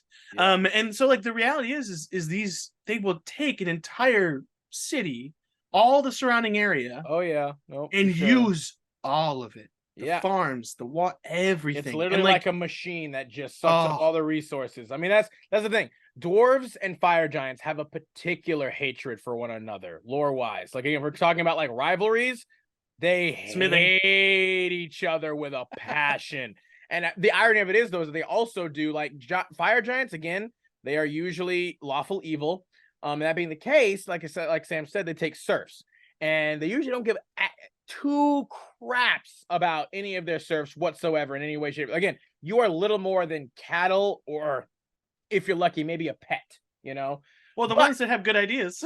If you can showcase your prowess and ability in crafting, that's like or maybe even war, your ability to inflict like, violence and power. That's like the only thing that might just get you like slightly higher than just being like, a dispendable or an expendable dog or something like that. Yeah. Like I love the idea of it, we talk dwarves, because obviously these two races, specifically fire giants and dwarves, contest for the best forging in the land. Yep. They are both known to be great at it. There is probably an argument and a vendetta between the two about it. They live in the same area, Dwarves are also, and so historically known not to like to be enslaved by things and people. Yeah. So that's a well, they are free folk. But the reality is, I love this idea of fire giants taking over dwarven hold, subjugating all of the dwarven smiths. Yep. Underneath like a couple of fire giant smiths, and basically stealing their designs and just turning them into giant designs, versions. Like, but like giant versions, but not just doing that, but like kind of twisting it and like showing them that like, oh, this could be better, and we're gonna change how this is, and what just I love ruining that work. What's something I don't know if they would ruin it, because what I love is that dwarves, I feel like, would almost have the irresistible need and desire to be like, no, that's not true. This is how you'd make it better. This is how they would get into a competition to make this thing better. And the dwarves, like, again, getting caught up in the fact that, like, wait a minute, I'm being enslaved here against. Well, it's also dwarves. The other thing with dwarves is that they do take a huge pride in, like, ancestrally speaking, the things that they've created. And so fire giants, they don't write this stuff down. This is stuff that they just innately teach each other. But imagine a fire giant, like a very good fire giant smith, stumbles upon an ancient dwarven library with the ability to read the designs and the smithing tactics that they used. You combine just the brute strength and prowess of the giant with the like the intellectual, terrible things that dwarves have made. Of the dwarves, Oh my god. We're talking like Gatling ballistas. Yeah, no, that's Jesus mother. All right, let's go ahead and move on to the next one. And you know what? Since this one I know is a bit of a favorite of yours, Sammy, why don't you go ahead and tell the people about the cloud giant? Yay. All right. So cloud giants are a huge giant. They are neutral. They have an armor class of 14. It's their natural armor. Either neutral good or neutral evil 50% of the time, you know. Yeah. It kind of depends on where they're located. They have a hit point. They have 200 hit points, 40 feet of speed. They have 27 strength, 10 dex, 22 con, 12 intelligence, 16 wisdom, 16 charisma. They have con, wisdom, and charisma saving throws, skills in insight and perception. They are the first giant to buy raw as written. They know common and giant. Yep. I would argue fire giants would most likely know common, but that's my own opinion. Yeah, no. They have a really pretty good passive perception. They have keen smell, which is the giant has advantage on wisdom perception checks that rely on smell. They are innate spellcasters with the charisma as their spellcasting ability, and they can innately cast the following spells requiring no material components at will: detect magic, fog cloud, and light. 3 times a day: featherfall, fly, misty step, and telekinesis, and once a day: control weather and gaseous form. They, instead of using clubs, are a little bit more nuanced or advanced. They have morning stars, which are just a fancy club. And they still use rocks. Spiked club, you know. But they're awesome because they live in the clouds. They live high up in the air. Cloud giants live extravagant lives high above the world, showing little concern for the plights of other races except as amusement. They are muscular with light skin and have hair of blue or silver. They are high and mighty. Cloud giants are spread to the winds, encompassing vast areas of the world in times of need. Scattered cloud giant families band together as a unified clan. However, they can seldom do so quickly. Attuned to the magic of their airy domains, cloud giants are able to turn into mist and create clouds of billowing fog. They dwell in castles on high mountain peaks or on the solid clouds that once held their fiefs. Still gracing the skies on occasion, these magic clouds are a lasting remnant of the giants' lost empires. Better spellcaster than most other giants, some cloud giants can control weather, bring storms, and steer the wind almost as well as their cousins, the storm giants. Now, this is already bringing in a great piece of lore, is that there are some clouds that you can stand on. Yeah, there are. Like these guys, again, these are the literal giants that you hear about in the story Jack and the Beanstalk, right? These are the giants you find on the hilltops of albeit giants. Much smarter. Oh, yeah, no. They are much more evolved and aware of things, and also obviously much more magical in nature. Although I guess it depends on the medium and the one that you're watching or reading. But these guys are quite frankly probably the most active of all giants. Yeah, in the and that's world. Actually, here's the next part. Affluent princes. Yep. Although cloud giants are lower in the ordning than storm giants, the reclusive storm giants rarely engage with the rest of giant kind. Yep. As a result, many cloud giants see themselves as having the highest status and power among the giant races. Yep. They order lesser giants to seek out wealth and art on their behalf, employing fire giants as smith and crafters, and using frost giants as reavers, raiders, and plunderers. Dim-witted hill giants serve them as brutes and combat fodder, sometimes fighting for the cloud giant's amusement. A cloud giant might order a hill or frost giants to steal from nearby humanoid lands, which it considers to be a fair tax for its continued beneficence. Yeah. Which is so cool. I mean, like, you don't have to make them evil. Obviously, like, they're considered they can be good neutral. Too. But regardless, I love that they're like their own standing is like, well, they don't really, these storm giants, they don't really do anything anymore. So like, they're very pompous, they're very arrogant, they're the elves. Well, they are, but they're the high elves of giants. Not even that. They're like a mixture. They're like, yeah, they're kind of like moon elves and sun elves mixed together almost. They are much more ostentatious. Like they again in their, like you even said, like they're children of the trickster, right? The patron god and father of the cloud giants is Mimnor the trickster. They love to screw with one another. Like that is like one of the best ways for them to increase their standing in their ordning. And that whoever has like, the most wealth or appears to be like the wealthiest or even the most intelligent is a huge thing. If you can trick a fellow cloud giant into like taking something that's like worth nothing. Like it's amazing. Like they are hilarious, but highly precocious in multitude of ways, and also they're rather childish.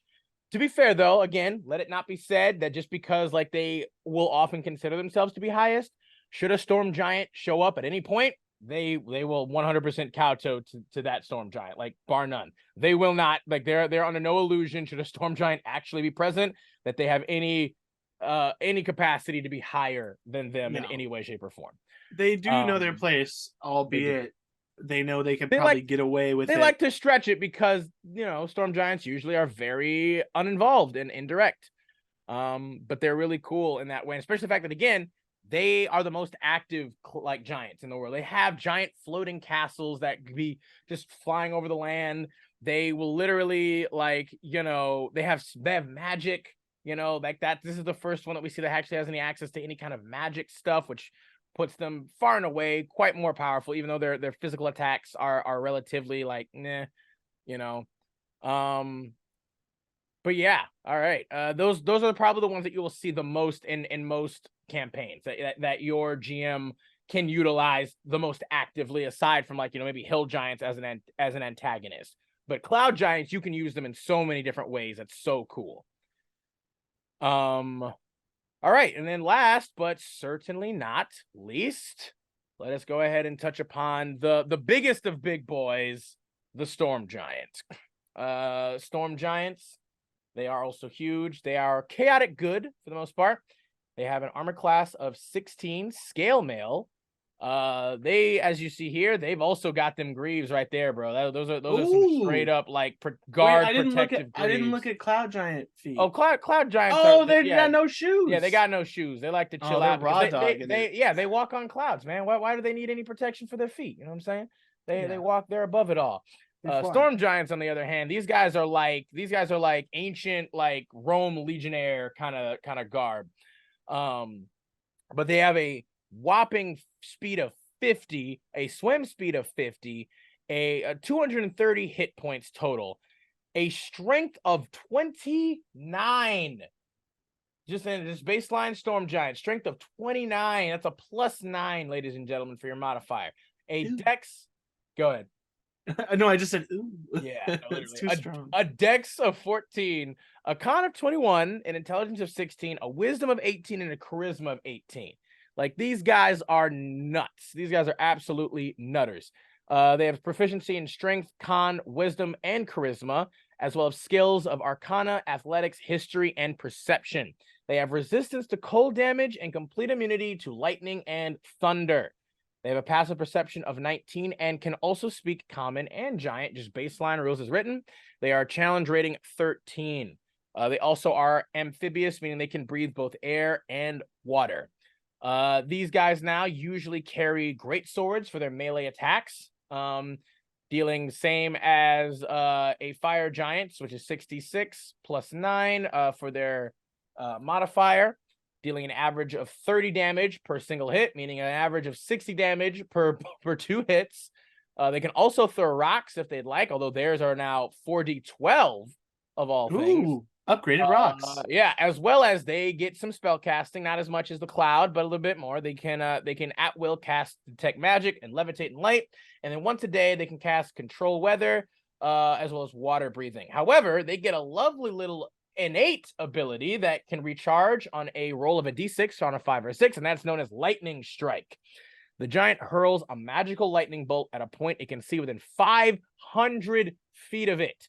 Each creature within 10 feet of that point must make a DC 17 dex save or take 12d8 or 54 on average points of lightning damage on a failed, or half as much on a success. Like, that is, again, in essence, just one reason why storm giants are they are the baddest of the bad, the biggest of the big, and giants. Like, again, that ability, the lightning strike alone, and it's so good. The storm giant quintessence can do even more on top of that. Like, these guys, it's just ridiculous. Like, these guys are so beefy for their hit points. Like, their AC isn't that big, but their hit points are so beefy. And then the fact that they can get away from you, they have a 50-foot speed. They have a reach of 10 feet, for their normal attacks. Like, they will just destroy anybody. They can levitate themselves, like these To be fair, guys. these are the first technically good aligned giants. They are chaotic good. And They I like the fact usually that they are, because it lends it's itself yeah, to it's their stymied to their lifestyle. ability. Yeah. But storm giants are contemplative seers that live in places far removed from mortal civilization. Most have pale purple gray skin and hair and glittering emerald eyes. Some rare storm giants are violet skinned with deep violet or blue black hair and silvery gray or purple eyes. They are benevolent and wise unless angered, in response to which the fury of a storm giant can affect the fate of thousands. Distant prophet kings. Storm giants live in isolated refuges so far above the surface of the world or below the sea that they are beyond the reach of most other creatures entirely. Some make their abodes in cloud-top castles so high that flying dragons appear as specks below. Others live atop mountain peaks that pierce the clouds, and some occupy palaces covered with algae and coral at the bottom of the ocean, or grim fortresses and undersea rifts. And I love that. Like, that right there gives you so many places where you could potentially put a storm giant just randomly wherever a party might be venturing. Below the sea, above the clouds in the sky, or even like since they're just on high hilltop or mountaintops, they are also, which is a really cool aspect to them, detached oracles. Some storm giants recall the glory of ancient giant empires forged by the god Anam. They seek to restore what was lost when those empires fell, and they don't compete for status in the ordning, but live out the centuries of their existence in contemplative seclusion, watching the starry heavens and the ocean's depths for signs, symbols, and omens of Anam's favor. Storm giants see the events of the world in a wide perspective. They can foretell the rise and fall of kings and empires, see the beginnings and ends of fortune and disaster, and find the patterns within seemingly unrelated events. Like, these guys, they are literal, like it says, oracles. They're very unattached. I feel like they're very similar to, like, it's like Buddhist kind of religious values, where they let go of a lot of earthly kind of things, seeking a more higher enlightenment or awareness. Which I think is neat, because they're the kind of the only ones to do this aside from the stone giants, which stone giants are doing it in obviously a less complex way. It's a much more mortal, or like, again, literal physical way, whereas these guys are doing the more metaphysical, the more philosophical-esque. Even though storm giants can also be philosophical, it's still not quite as much as like storm can be. They live solitary lives. They communicate very infrequently with others of their kind. Usually only to do so to compare like signs and omens or engage in a rare courtship. They are the baddest of the bad for a reason, but again, they are circumvented with being more active, in that they are very seclusive, or sorry, reclusive. They do seclude themselves, but they're very reclusive is the word. Jeez. Words are so hard today for me. God damn. It's it's a common occurrence, Adam. It's not a big deal. But that, in essence, is the baseline ordering structure for the stats and everything for the 6 giant types, the 6 true giant types. We want to go ahead and maybe get into some of the more interesting additions that was just given to us in Big B's Glory of the Giants. Some of the more, interesting little templates. For instance, we can talk about the what's the word we're looking for? What, buddy? Shh, I'm talking right now. I know, I'm getting to that. Just give me a second. Would you just really? Oh, I can hear him. He's very critical, and I get it. You know what? I appreciate it. He really likes giants. Yeah, well, he's just trying me to be the best that I can possibly be. I understand it. I appreciate it. I would need a little bit more patience, please. Anywho, let's go ahead and talk about some of the giant offshoots, or the evolutions, specifically of, like for the storm giants, for instance, would be the storm giant quintessence, or the storm giant tempest caller. But why don't we go ahead and start, I guess, with the hill giant. And if you specifically want to go to the bestiary real quick, Sammy, in giants by kind. Hill giant avalancher. That's another one. Yeah, that's the one. Well, that's one for sure. I specifically have in Big B's Glory of the Giants. You can go to the bestiary and do specifically giants by kind, and they have them all listed here, and some cool like things from all being like, there's slight variations, but they're all technically part of the same kind of thing. So we're going out for hill giants. We can do hill giant avalanche, which I believe is the initial, like, you know, almost boost or increase to your normal hill giant, getting some extra bang for your buck. The hill giant avalancher. It's a huge giant, interestingly enough, druid-esque in nature. Can be any alignment. It has an armor class of 15, hit points of 220, and a speed of 40.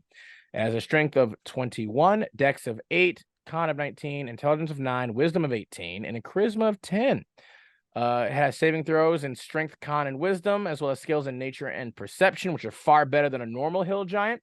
This one also does speak common and giant. This guy is essentially a hill giant that has been attuned to the aspect of nature. And that's why, again, it is giving them literal, almost like druid spells and druid classes, albeit to a like very, very small degree. Still, these guys are far more intelligent, or if not overall, you know, wise than a lot of their normal hill giant kin. They also, at this point, they are considered legendary creatures and get 3 legendary resistances a day. Yes. These guys, again, don't mess around. They they can mess shit up if you're not careful. They do have their great club attack, but they also now are utilizing stone boluses. To Sam saying before, they know how to create better weaponry and to increase their technological advantage, as well as the added advantage of magic. They can cast Druidcraft and Guidance at will as their cantrips, as well as Stone Shape and Wall of Stone once a day. They also have the ability to use Stone Avalanche, utilizing their Hill Rune. The giant conjures a hail of rocks in a 20-foot radius, 40-foot high cylinder centered on a point on the ground it can see within 120 feet of itself. Each creature in that area must make a DC 16 dex save. On a failed save, a creature takes 8d6 or 28 on average bludgeoning damage and has the prone condition. On a success, the creature takes half damage only. The rocks do turn the ground in the area into difficult terrain until the start of the giant's next turn, when the rocks vanish. Like that's it's almost taking on essences of like its stone giant kin, its stone giant brethren in a way too. It also gets a reaction called Hill Rebuff, also requires the Hill Rune. Immediately after the giant takes damage from a creature it can see within 10 feet of itself, that creature must succeed on a DC 16 con save or take 3d6 or 10 on average force damage and be pushed horizontally 10 feet away from the giant. Like, this guy is astronomically more dangerous than a normal hill giant, just right then and there. Crazy. Like, super fucking cool. But that is specifically, this is actually presented in Big B's Presents Glory of the Giants. Like, this is a new one, especially, again, utilizing a lot more of the lore of the giants in terms of, like, rune carving, for instance. Because even though, like, cloud giants are much more the spellcasters, all giants still do have that innate sense of being able to craft rune magic, which is like a much more primordial form of magic and stuff that taps into the elements of their heritage. Let's see. What's another one?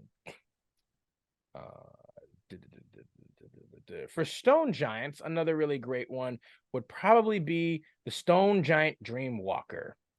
That buddy right there is I believe that one. And I guess before we actually go to the stone giant, let's do hill giants again. Like, Mouth of Grolantor is the original, like, offshoot or like stronger version of a normal hill giant, if you want to check that out too. Has a little bit of extra stuff to it, not a ton, but kind of a cool little thing there for Mouth of, like, Madness and stuff like that. But specifically for stone giants, the Stone Giant Dream, where are you? You were just here. There it is. The Stone Giant Dreamwalker are pretty cool too. But let's go ahead and get, again, like, for this one, some of the newer ones in specifically Big B Presents Glory of the Giant. Are we talking about rock speakers, or are we talking about Evil Earth? You know what? Why don't we go? Let's do rock speakers, since they are, like, way higher up. These guys are ridiculous. Holy crap. I do like the Evil Earth one though. That's kind of cool. Evil Earth one is cool. Okay, so Stone Giant Rock Speaker. Similar to the last one that was a druid, we have a different spellcaster. It's a huge giant that is a wizard with any alignment. An armor class of 19, 276 hit points, a speed of 40. It has a strength of 23, a dex of 15, a con of 20, an intelligence of 19, wisdom of 14, and a charisma of 10. Saving throws in dex, con, intelligence, and wisdom. Skills in athletics, history, and perception. Enhanced dark vision, and then in a good passive perception, it knows common, giant, and Terran. It gets its 3 legendary resistances. It has the stone rune, and here are some of the cool things it can do. It's multi-attack. It makes 3 prism staff attacks. The prism staff is a melee weapon attack with a reach of 10 feet. It does 3d6 plus 6 bludgeoning plus 3d8 radiant. And the other attack is Exploding Geode. The giant throws a geode at a point within 60 feet of itself. The geode explodes in a dazzling flash. Each creature in a 20-foot radius sphere centered on that point must make a DC 17 dex save. On a failed save, the creature takes 3d8 piercing plus 3d8 radiant and has the blinded condition until the end of its next turn. On a successful save, the creature takes half as much damage as the giant throws the deal. Just half as much. Yeah, half as much damage. After the giant throws the geode, roll a d6. On a roll of a 4 or lower, the giant has no more geodes to throw. Interesting. So it could potentially have more than just one. But it can. There's a possibility it doesn't get him back. Then it also has the ability. Granted, it has its stone rune of prismatic rays. The giant's stone rune emits beams of light that form a 60-foot cone. Each creature in that area must make a DC 17 dex save. For each creature in that area, roll a d6 to determine what ray affects it. Here are some of the rays. On a 1 to 2, blazing red. On a failed save, the creature takes 10d6 radiant and has the blinding condition until the end of the giant's next turn. Nice. On a successful save, the creature takes half as much damage. 3 to 4, dreadful blue. On a failed save, the creature takes 10d6 necrotic and has the frightened condition until the end of the giant's next turn. Also nice for the giant. Obviously on a success, it takes half. Now the last one is sapping green. 5 to 6. On a failed save, the creature takes 10d6 force damage and has the incapacitated condition until the end of the giant's next turn. Good now, Lord. Keep in mind here, all of these are end of the giant's next turn, which completely leaves you open. Messes. That leaves you completely open to attack and other horrible stuff until the giant is done with you. Now I'm going to argue something here, which is not good. In some cases, or great in others. Sure. It requires them being a wizard. There's no reason why they couldn't have a couple wizard spells at their disposal. There's no reason they can't have, because that's what I'm saying. Like the hill giant version of the druid, he did have druid spells. Like this guy doesn't get any raw, but I don't see why they wouldn't be able to have basic wizard spells. This guy is a challenge rating 16. Like he absolutely can do some magic here. Like there's no doubt about that in my mind at all. And that would probably, Jesus, that would give him, that would bump him up even more. Like that. Well, the reality is that it's an action economy within the own giant's options. Yeah. Would be the only problem with giving it spells, which is probably why they didn't. I could see that, like, But the reality is, there's no reason why he wouldn't have spells. He's a wizard. So things like fly, invisibility, dimension door, just to name a few ones that would suck if you were a player. Like it's completely viable to do that. And the reality is that these things are terrifying. Erupting Earth. Oof. Yeah, that'd be a good one. That dude is nothing to sneeze at. Like he is not one you want to mess. And again, just for reference, y'all. Like a normal stone giant is CR7. This dude is a CR16. He is more than double the challenge rating for a normal stone giant. To be fair, a stone giant Dreamwalker is also 10, and they're pretty badass too. They're slightly better stone giants, but that dude is just bonkers. So you know what? Let's go ahead and head over to let's go ahead and head over to Frost Giants real quick then and show you one of those. Normal Frost Giant CR is going to be 8. Let's go ahead and talk about the Ice Shaper, which seems to be, again, the next equivalent of the ones we've been talking about. And these guys are clerics now. Oh, I love it. Oh my God. They have Armor class of 16, chainmail, hit points of 310, a speed of 40. They have a strength of 23, a dex of 10, a con of 21, intelligence of 11, wisdom of 19, and a charisma of 16. They have saving throws in strength, con, and wisdom, and charisma, and skills for athletics and perception, and still, they're immune to cold damage. They have a good passive perception, as well as speak common as well now. These guys get the frost rune, obviously, as you might be understanding a certain theme that's going to be happening here. Excuse me. It allows them, they have 3 legendary resistances a day. Multi-attack, they get 3 attacks now using a great axe, freezing ray, or a combination of the 2. See, that's a rare one. I like that. Yeah, a great axe. Their great axe is a plus 12 to hit with a reach of 10 feet, as well as a damage of 3d10 plus 6 slashing damage plus 2d8 cold damage on top, dealing an average of 31 points of damage. Technically speaking, it would be 31, 62. It would be 93 on average points of damage if they hit you 3 times with that. 93 on average damage. Holy crap. Now, that's not including their freezing ray, which is a plus 10 to hit, range of 120 feet. You will take 3d8 plus 4 points of cold damage on a hit, and the target must make a DC 18 con save. On a failed save, the target has the restrain condition until the end of the target's next turn. On a successful save, the target's speed is reduced by 10 feet until the end of that next turn. Oh my god. Okay. Yeah. All right. And Yeah, also, you can see a theme here. These guys are good at messing with action economy. They are the peak, the epitome. Like, to be fair, again, in previous things, like, again, the previous, like, only next step up for a frost giant was a frost giant ever living one. Like, that was like the initial, like, because the giants didn't have a lot more fleshed out types and stuff, even within their communities, even though the lore would give way to a lot more, like, versatility or diversity for, like, what they could potentially be capable of. So Big B Presents Glory of the Giants has done this now, where they have showcased a lot more variation in terms of, like, even in the giant specific cast systems, the different types that you can find and potentially have to contend with. This guy being, again, almost the peak. And I want to get into, like, for each of the giants, there is a literal almost peak demigod version, similar to, like, great worms, for instance. They're called scions, and we're going to talk about them in a little bit. But continuing on with the frost giant ice shaper, it also gains the ability with its frost room, ice wolves. The giant giant magically summons 1d4 wolves made of ice.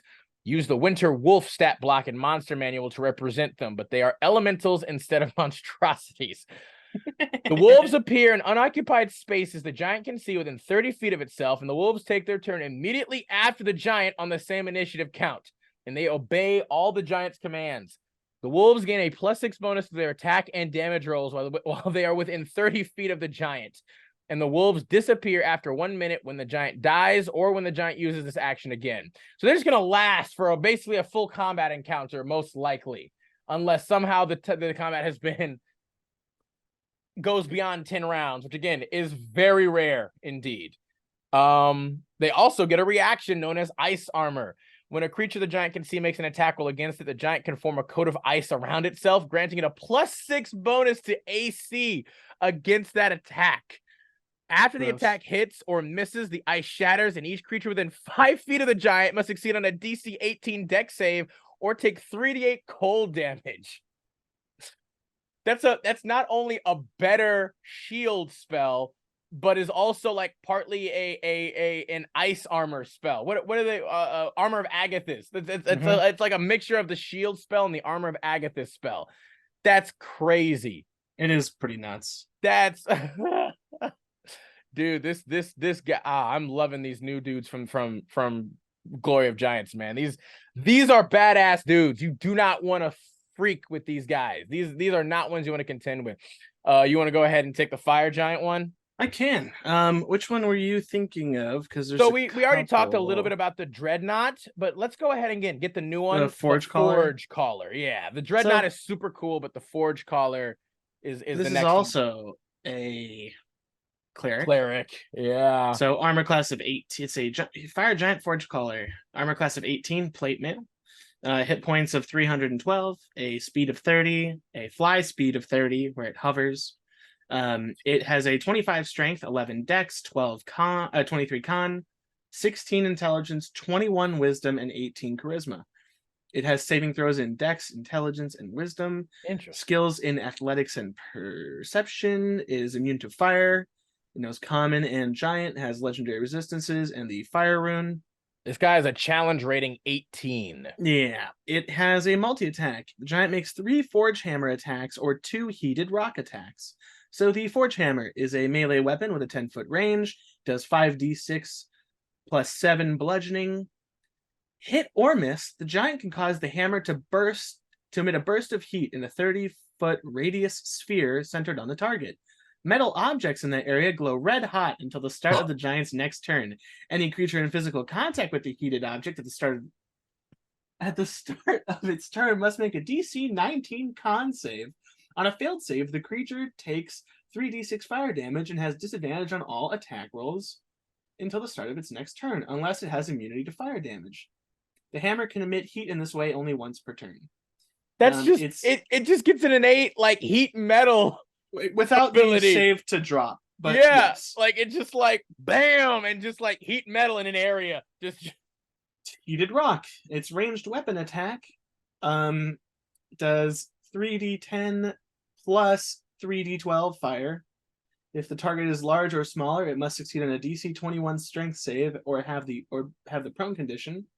After the giant throws the rock, roll a d6. On a roll of 3 or lower, the giant has no more rocks to throw. So you have a 50% chance where it has no more rocks. Okay. But the reality is that it could just pick up rocks in the area. Yeah. Magma wave requires the fire rune. The giant emits a wave of magma from its fire rune in a 30-foot cone. Each creature in that area must make a DC 19 dex save. On a failed save, a creature takes 8d8 fire damage and has the restrained condition. As an action, the creature can make a DC 19 strength athletics check, freeing itself or a creature within its reach from the rock on a success. The rock restraining each creature has an AC of 17, 20 hit points, and immunity to fire, poison, and psychic damage. On a successful save, the creature takes half as much damage only. The bonus action, furnace armor. The giant causes smoke and cinders to billow from its armor, filling a 30-foot radius sphere centered on the giant. While the armor is billowing, the giant has half cover. The armor stops billowing smoke after 1 minute. When the fire giant dies, when the fire giant uses a bonus action to end the effect, or when the fire giant's rune is destroyed. So dude, these guys are not necessarily the highest on damage, but they take the most hits, and they will most likely have other giants with them, being fire giants are adept at war. So they could basically incapacitate a party while other things beat the shit out of them. I mean, not even just incapacitate. Like it's all, a lot of it is almost even passive damage, if not just passive like debuffs. Like again, dude, that forge hammer, it says metal objects in that area glow red hot. It doesn't say anything about whether they're worn or carried. So that includes any metal weapons, armor that your characters are Everything. have. It says hit or miss. It doesn't matter. Like yeah. And it can do it once per turn. Still, that's insane. It can attack 3 times with its hammer, do that once, and then just keep smashing after that, or throw heated rocks at you. Like, it's gross. And then a magma wave on top of that. Now, and there's no recharge. It can just do it. Like yeah, it takes its whole action, but still, I can just keep magma wave, magma wave, magma wave. Like, what the hell? And then on top of that, it just bonus actions furnace. Like, it lasts for a full minute, and then it can do it again. There's also I mean, this is the whole aspect of like, if you're trying to fight this thing at ranged, well, guess what? Now it has 5 extra. Every time it does anything, it has 5 extra AC.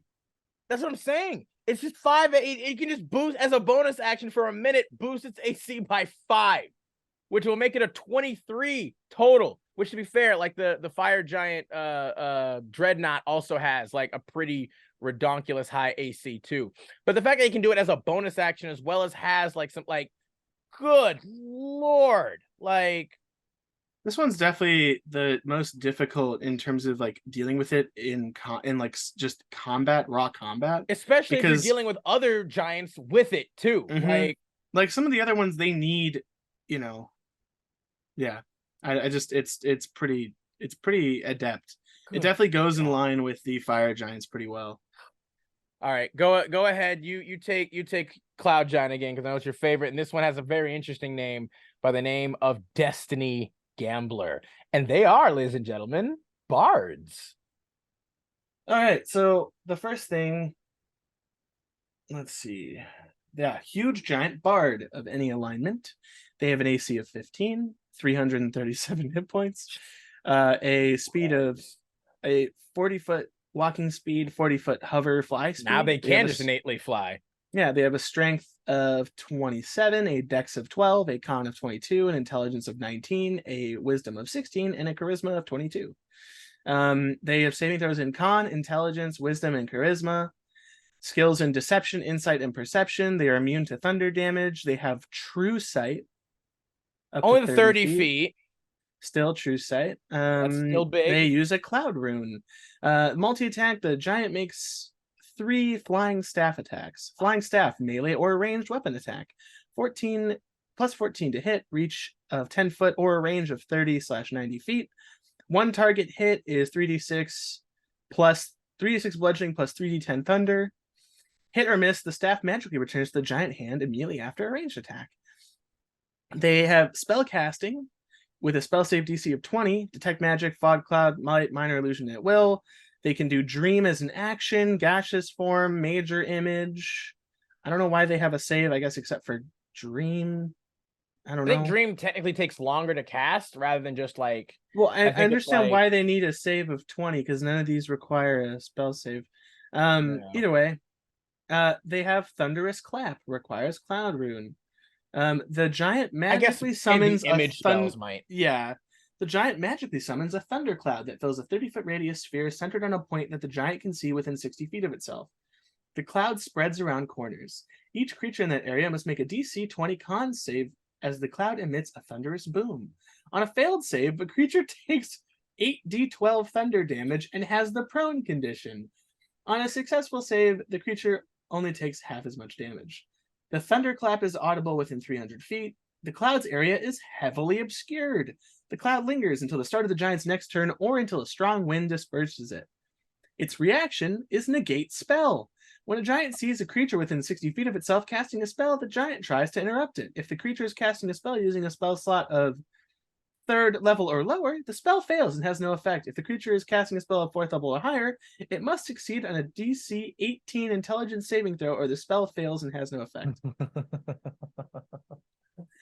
These guys are fun. They're a little bit tricksy. Honestly, I was also going to say, like, for the spell casting, for anybody, again, who is, like, using the stat block, one thing that should be conveyed is that these are also just suggestions for what you baseline start off with these, like, monsters and these stat blocks. You can absolutely add other spells as you please to them. Like, they're not limited technically to just this necessarily, as a heads up. Nope. So that's also why they give you the stat to be like, this is their spell save and spell attack for this kind of thing. But obviously for this, I would say I think the only things that require it are minor illusion and major image to like see through it. Otherwise, yeah, like none of them really affect any creature directly except for the cloud giant itself. But dude, that negates spell. Oh my god. Granted, you can only do it once a round because of the reaction, but still, it's arguably a better counterspell in that one, like, it's not a contested roll. It's not a contested. Well, I mean, technically, it's not a contested roll with a counterspell, but it's like you make them have to make a save on top of the fact that it's an intelligence save of all things, like an 18 at that. Like, it's not like, again, honestly, I almost like that better than rather having to have like the person who's casting the spell be the one. Well, I don't know, maybe not. I kind of like the flavor of like if you're casting counterspell, you're the one that like forcibly, like, you know, counters it or negates it overall. Whereas this one obviously is, it's literally just like, I'm making this happen and you have to forcefully resist what I am making happen right now. Deal with it. Yeah, like literally. But these guys are cool. Like, interesting. That flying staff thing is hilarious too. Good Lord. All right. It reminds me of the dwarven hammer. Yeah, or even just like a dancing sword, like the dancing swords are super cool items too. Where you literally just like, I wish they would like, was it a bonus action to use that? I feel like it should be, because it's a bonus action to like make the dancing swords or whatever. Wait, bonus action to do what? To literally like throw it up and have the sword attack. Like you could literally like have the sword float and hover and then attack. Like I feel like they should do that. I mean, maybe that's something you can definitely add. Yeah, I like the fact that it's just, they have a staff they can either bonk you with it or throw it at you, and either way, they're fine. All right, the range on it's pretty good too, which I enjoy. Yeah, I'm big into that stuff. I like diversity. I like versatility and diversity. You know, where it's like if a thing can do multiple different stuff or has like a little bit of like flavor and whatever, you know, options. I love options. All right, you know, let's go ahead and move on now to the Storm Giant. We kind of talked a little bit about it before, the Storm Giant Tempest Caller. That's what we kind of like referenced before. But let's go ahead and get into him in depth now, as this guy is no doubt one of the literal peak pinnacle, even better than the Quintessence. And the Quintessence is bonkers enough. This guy is a huge giant sorcerer. Oh, I don't know how to feel about that. Oh, we love sorcerers here. We love to shit on them, that's for sure. Huge giant sorcerer, any alignment. Armor class is 17, so slightly better than the normal Storm Giant. Hit points of 310. Speed of 50. Fly speed of 50. Hover. Swim speed of 50. It has a strength of 29, a dex of 14, a con of 20, an intelligence of 21, a wisdom of 28, and a charisma of 25. Holy god damn. It's got saving throws of strength, con, wisdom, and charisma, skills in arcana, athletics, and perception, resistance to cold, and immunity to lightning and thunder, with a true sight of 120 feet. It's rough. It speaks giant, common, and primordial with a challenge rating of 20. It also has the alert feat. What the hell? They're just like, you know what? Let's just throw the alert feat in there too. Why not? The giant can't be surprised and has advantage on initiative rolls. Amphibious. Giant can breathe air and water. Has 3 legendary resistances. It has scrying. It just has innate scrying. A giant can use its crystal ball to cast a scrying spell. Save DC 17. It can just endlessly scry. It has the Storm Rune, which is, I guess, technically part of its crystal ball.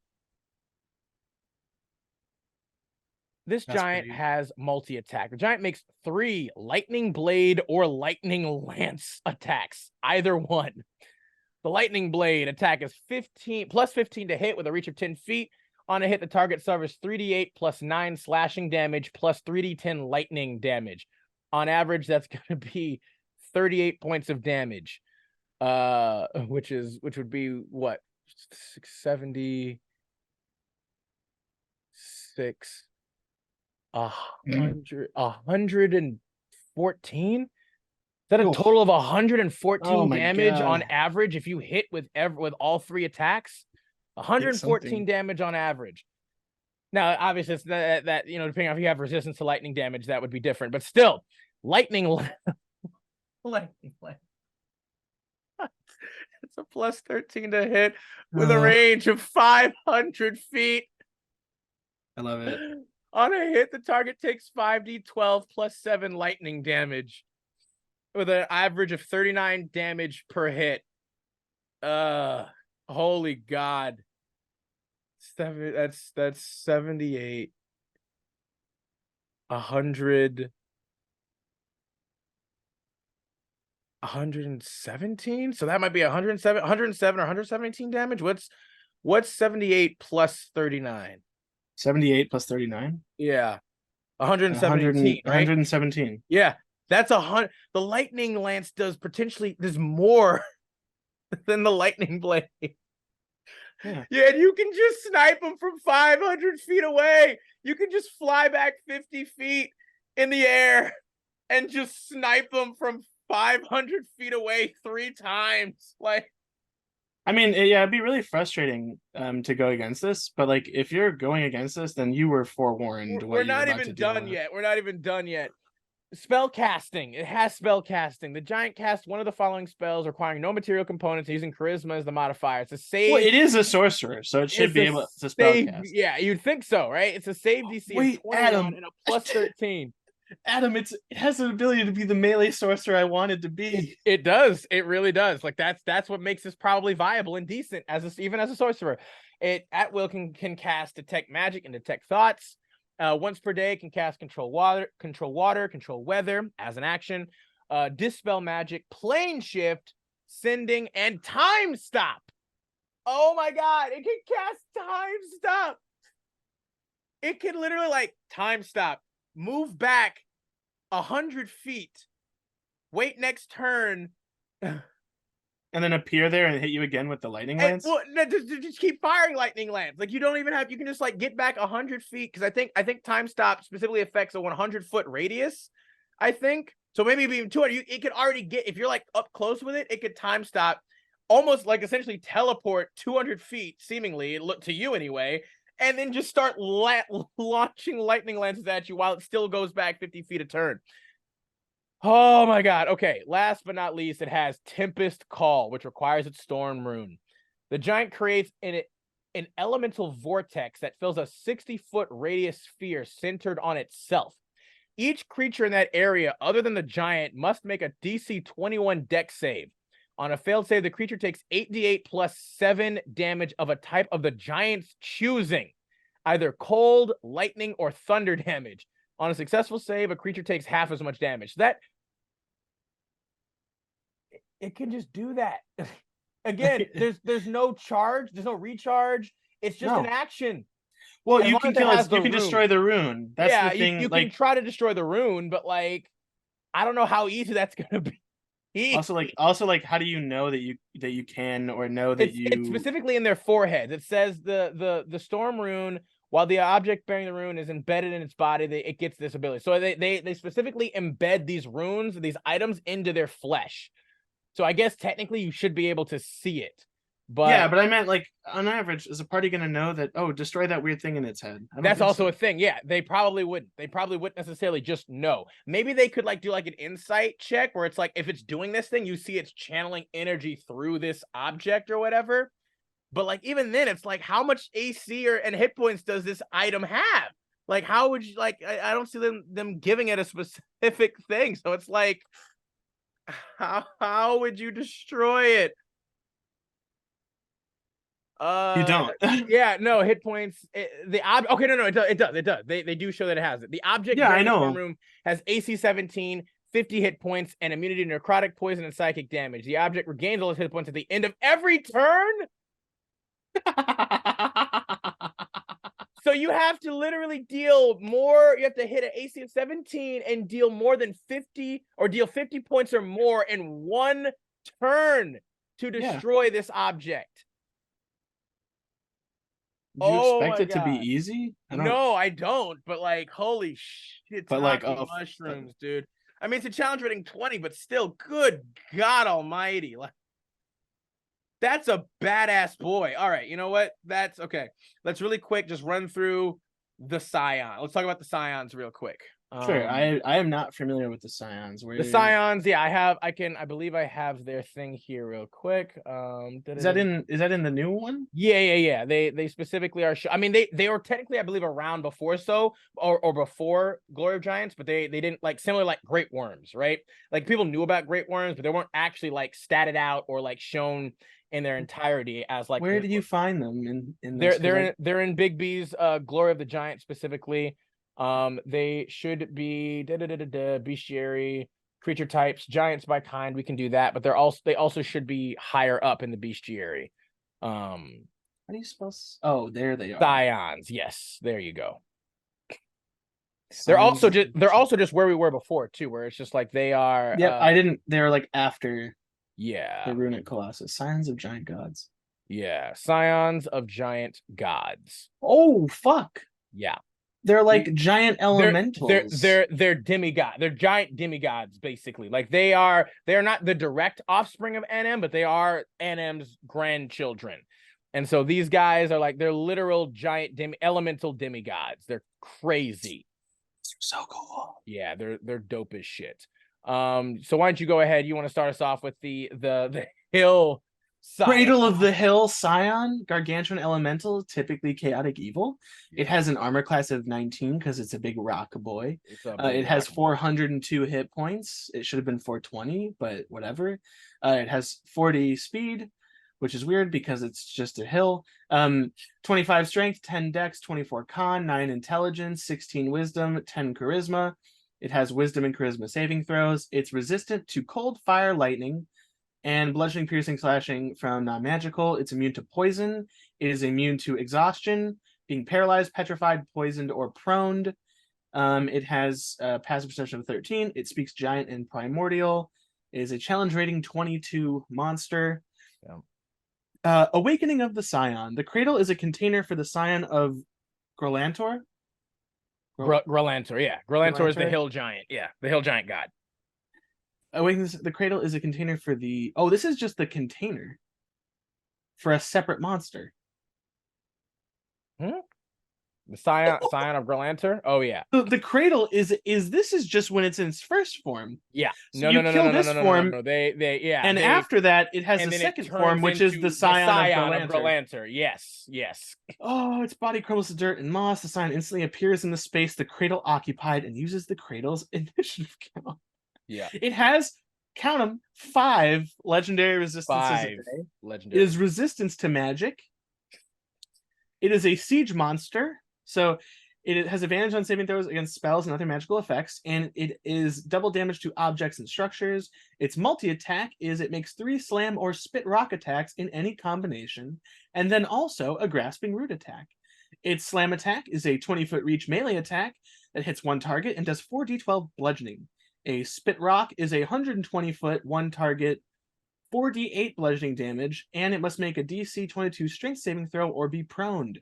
The grasping root is a 30-foot reach attack.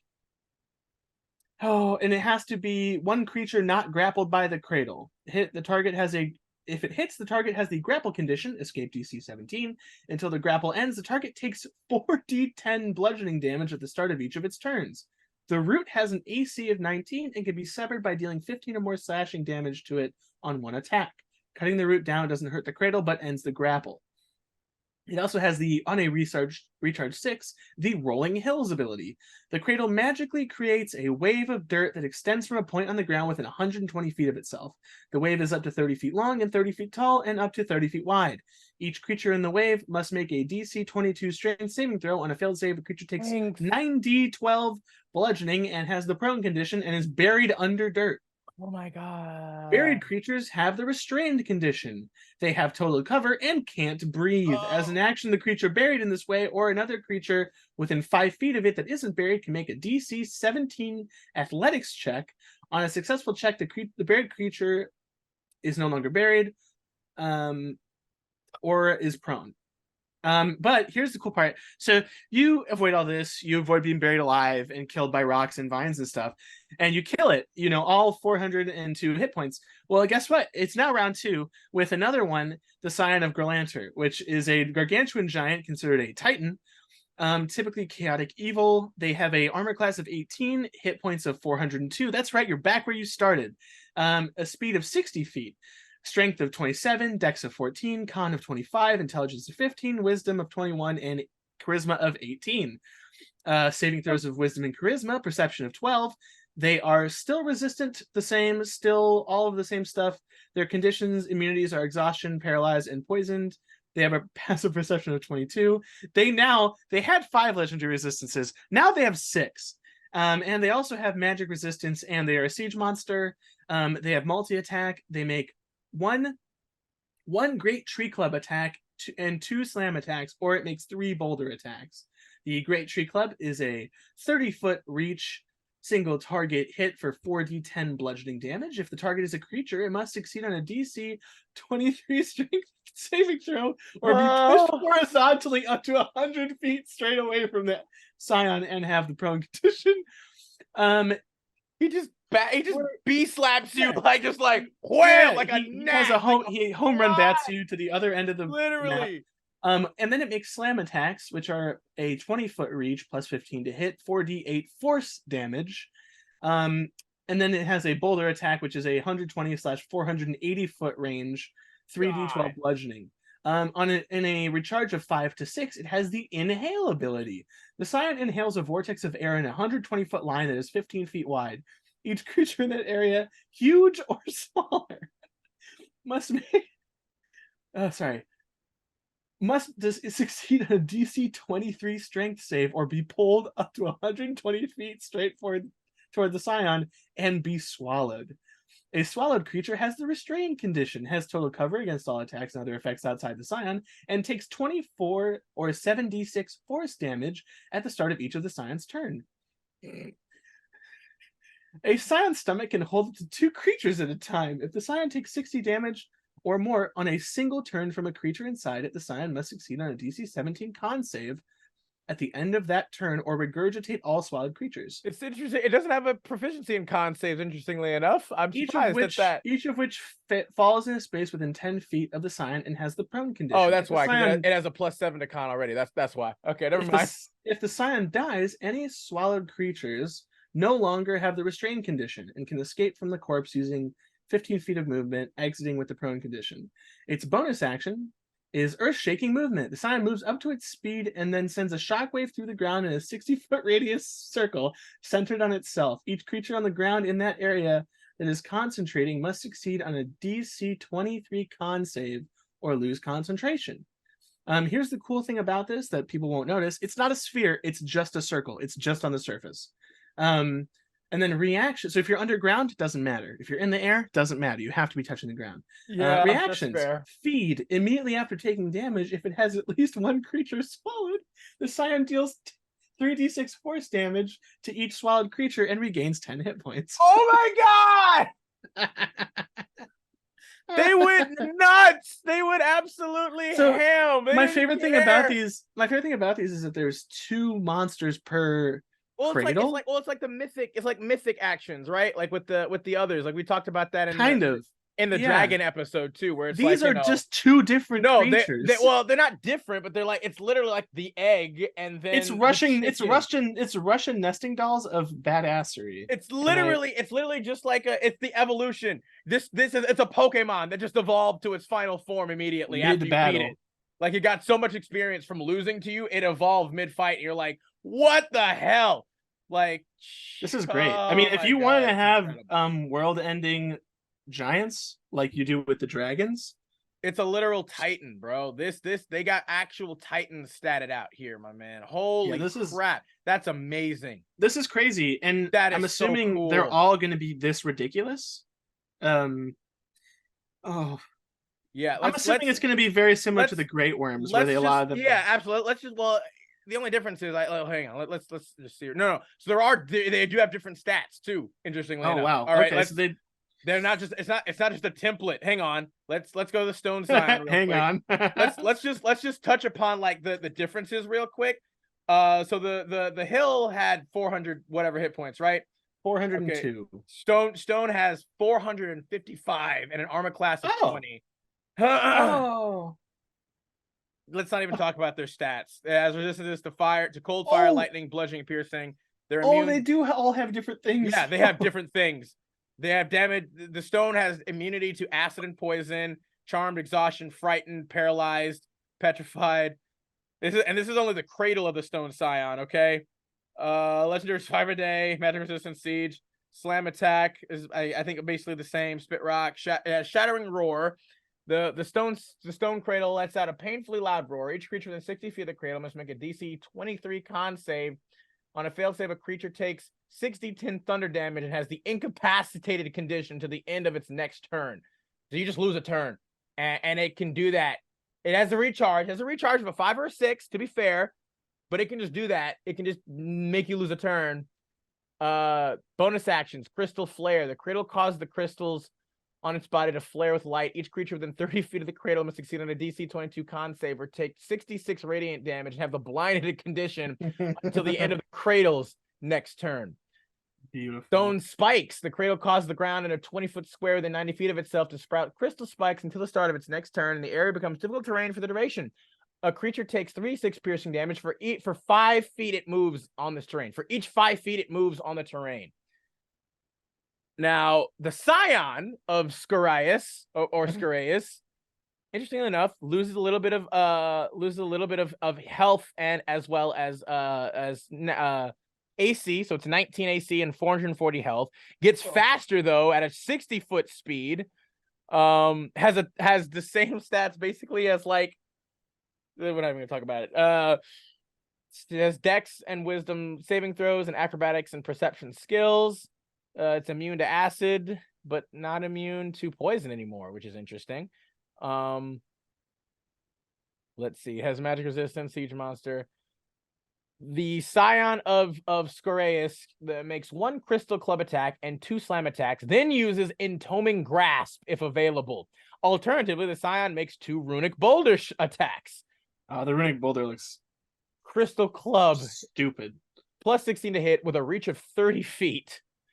You take 40-12 plus 9 bludgeoning damage, and hit or miss, the Scion can cause the club to flare with bright light, and the target must succeed on a DC 22 save, con save, or take 48 radiant damage and have the blinded condition until the start of the Scion's next turn. They upped their game from the dragons. They really did. This is ridiculous. Well, I mean, I love the Great Worm stuff. Fair, there's a lot more in depth and versatility with the dragons and the giants. Like, this is like, you know, they needed this upgrade. Yeah, it was long overdue. And like, you know, with the dragons, I think technically the dragons still do have like just a baseline, slightly depending on like if you're metallic, gem, or chromatic. They just have a baseline higher amount of things they can do because they also get giants, yeah. Because they also get mythic actions too, or mythic stuff with as their Great Worm status, you know. Mm-hmm. The runic boulder, plus 16 to hit, range of 120/480 feet. On a hit, the target takes 48 plus 9 bludgeoning damage. Hit or miss, the boulder explodes, and the target and each creature within 30 feet of it must make a DC 22 Dex save, taking 3d12 force damage, and has the prone condition on a fail, and on a success, only half as much damage. It does have its Entombing Grasp, which it gets to use if available on a recharge of a 6 on a d6 die. The Scion wreathes its hand in petrifying magic and touches one huge or smaller creature it can see within 20 feet of itself. The target must succeed on a DC 24 Dex save or take 8d6 force damage and have the grappled condition. Escape DC is 19. At the start of the Scion's next turn, the target is still grappled. The target has the petrified condition. It can just petrify you in 2 turns. That's if great. You can't escape from it. Finally. Oh my god. And we're not even done. As a bonus action, we're not even done. Earth-shaking movement. The Scion moves up to its speed and sends shockwave through the ground. So it has the same thing as the last one too. Okay, so that might just be like a bonus action. Maybe they all have then. If it's like, oh god. All right, let's keep going. Let's keep going. Keep up the momentum. Frost Scion. I can do the Frost Scion. Hit it. Frost Scion of what? Thamir? Yeah, we got the cradle first. And just so you know, they have the same ace. Well, okay, Cradle has 1 more armor at 20, hit points of 499, 40-foot speed, 40-foot swim speed, strength of 27, dex of 14, 26 con, 11 intelligence, 19 wisdom, 16 charisma. It has saving throws in wisdom and charisma. It is immune or resistant to fire, lightning, bludgeoning, piercing, slashing, immunity to cold and poison, immunity to being charmed, exhausted, frightened, paralyzed, petrified, or poisoned. They have good dark, like the better dark vision. Yeah. So okay. So all of them in their cradle forms seem to have immunity to poison because of the cradle, and then obviously just whatever immunity their element has. So we can. Yeah. All right. So that's how we can. The conditions have changed as well. Yeah. They have magic resistance and their siege monster, multi-attack, 2 slam or hurl icicle attacks. The slam is pretty standard, except it does extra cold damage. The hurl icicle is a plus 15 to hit, 120-foot range. icicle. It does 48 plus 8 piercing plus 2d8 cold, and target must make a DC 23 strength save or be prone.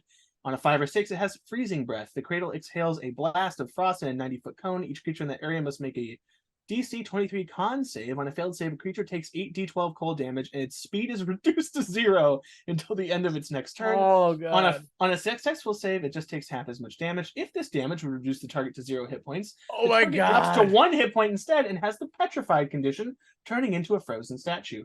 If the statue takes bludgeoning damage, it shatters, killing the frozen creature. If the statue would take fire damage, it instead takes no damage and thaws, ending the petrification.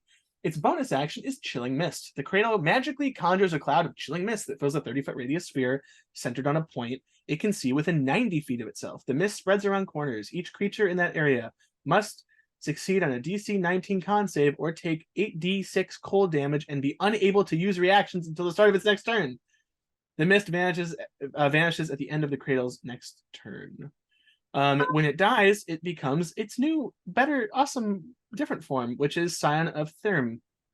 It loses 1 armor class, gains an extra 40 feet of, or 20 feet of speed, but it doesn't have a swimming speed anymore.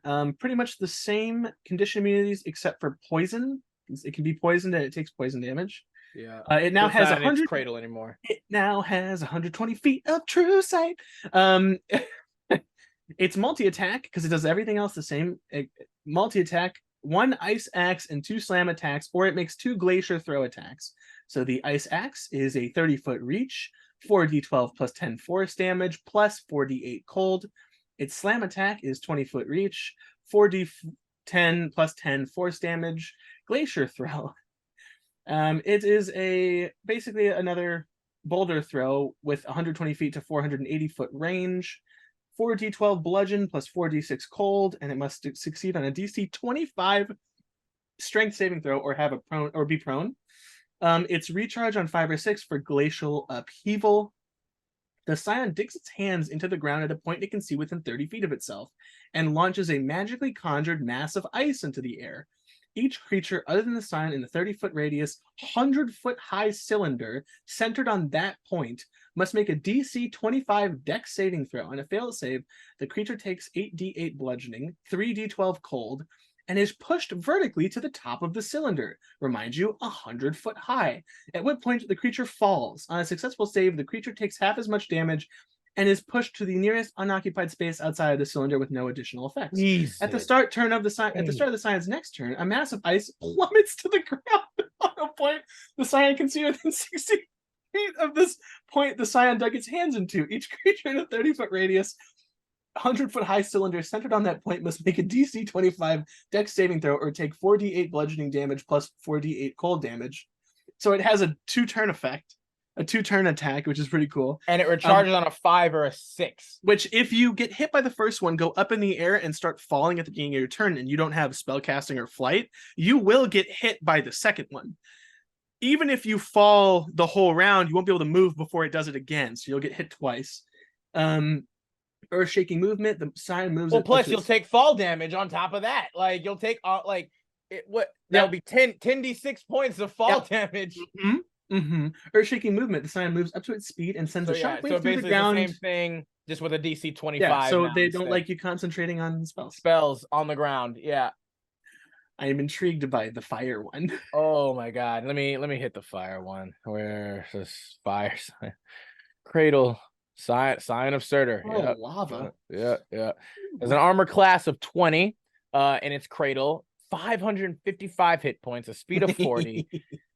It has resistance to cold, lightning, bludgeoning, piercing, and slashing, immunities to fire and poison, and the exhausted, petrified, and poison condition, as well as dark vision to 120 feet. All the other normal abilities, such as legendary resistance, magic resistance, siege monster. For its multi-attack, the cradle makes 3 slam or hurl lava attacks in any combination. It's basically the same, just a little bit more bang for your buck. The hurl lava, plus 17 to hit, range of 120 feet. Target's going to take 48 plus 9 fire damage. If the target is a creature or a flammable object, it ignites. Until a creature within 5 feet of the fire takes an action to douse the fire, the target takes 3d6 fire damage at the start of each of its turns. it doesn't stipulate if it's worn or carried. So if you just are wearing something flammable, which is like leather, cloth, whatever else, I'd argue people hair. are flammable. I would argue hair or whatever. It also has on a recharge of a 5 to 6 erupting breath. The cradle exhales flames and volcanic gases on a 90-foot cone. Each creature in that area must make a DC 24 dex save. On a failure, taking 10d10 fire damage, and has the poison condition for 1 minute. On a successful save, the creature only takes half damage. However, a creature poisoned in this way must make a DC 24 con save at the end of each of its turns, ending the effect on itself on a success. It also, as a bonus action, has Lava Geyser. The cradle causes lava to erupt from a point on the ground it can see within 120 feet of itself.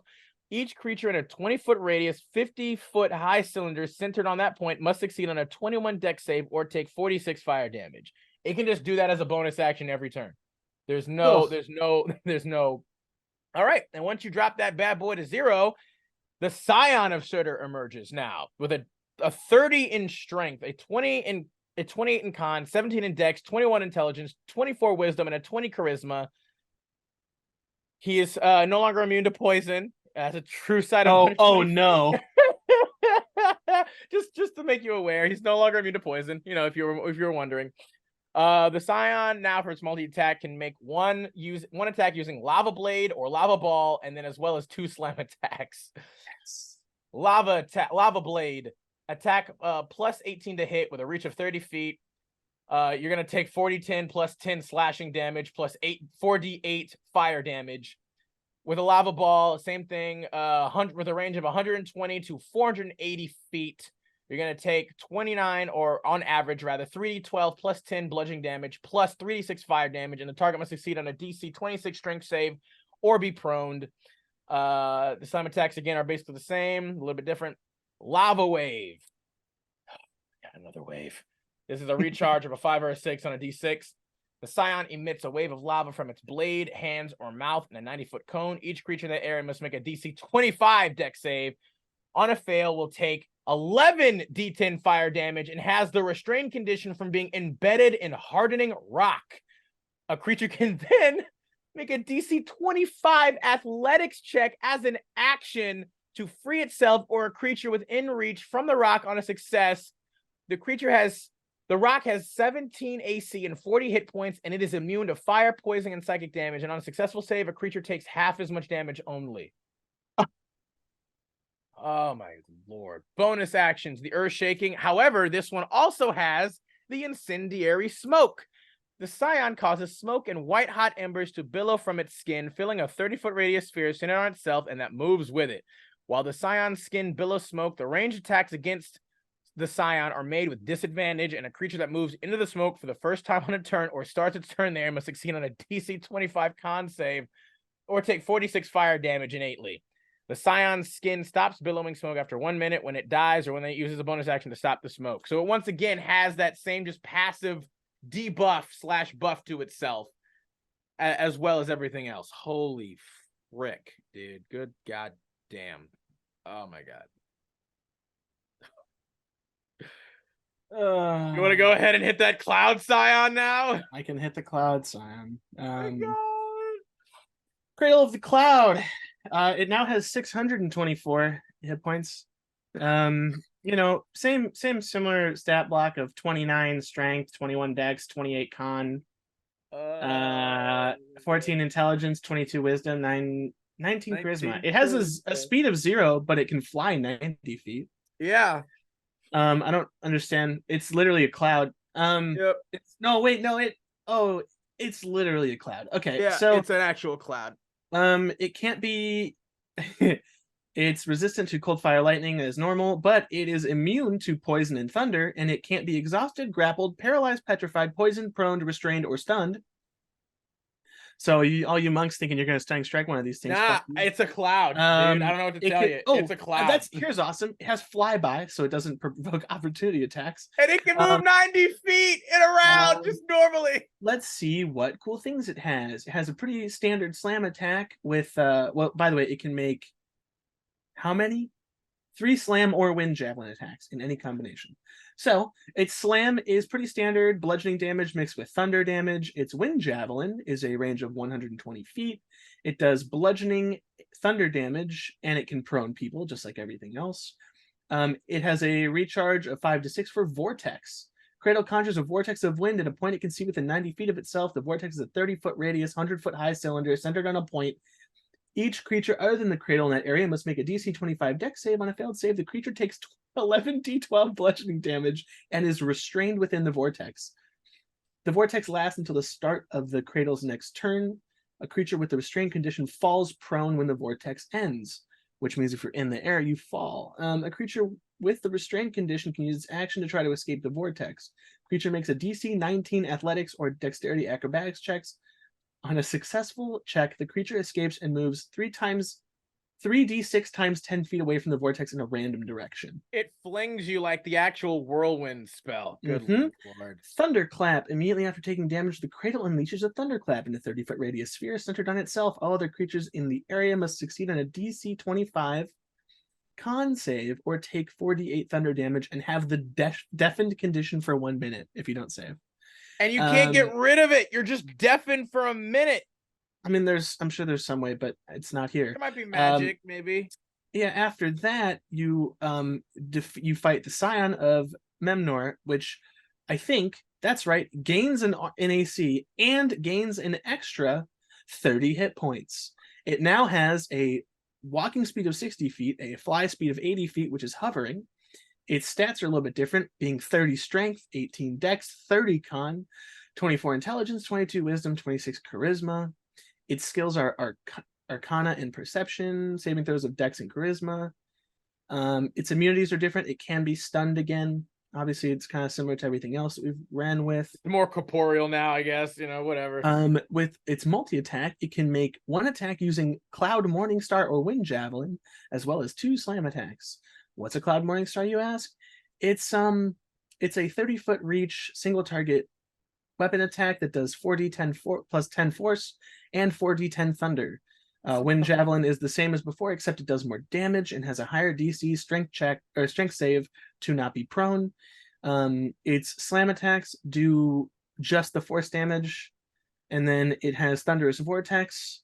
Scion magically creates a vortex of wind in a 60-foot radius sphere centered on a point it can see within 120 feet of itself. Each creature in the sphere must make a DC 24 strength save or be pulled straight towards the sphere's center, ending in an unoccupied space as close to the possible to the center. Then a burst of thunder erupts in a 30-foot radius sphere centered on the same point. Each creature in the area takes 8d12 thunder damage and must succeed on a DC 24 con save or have the stunned condition until the end of its next turn.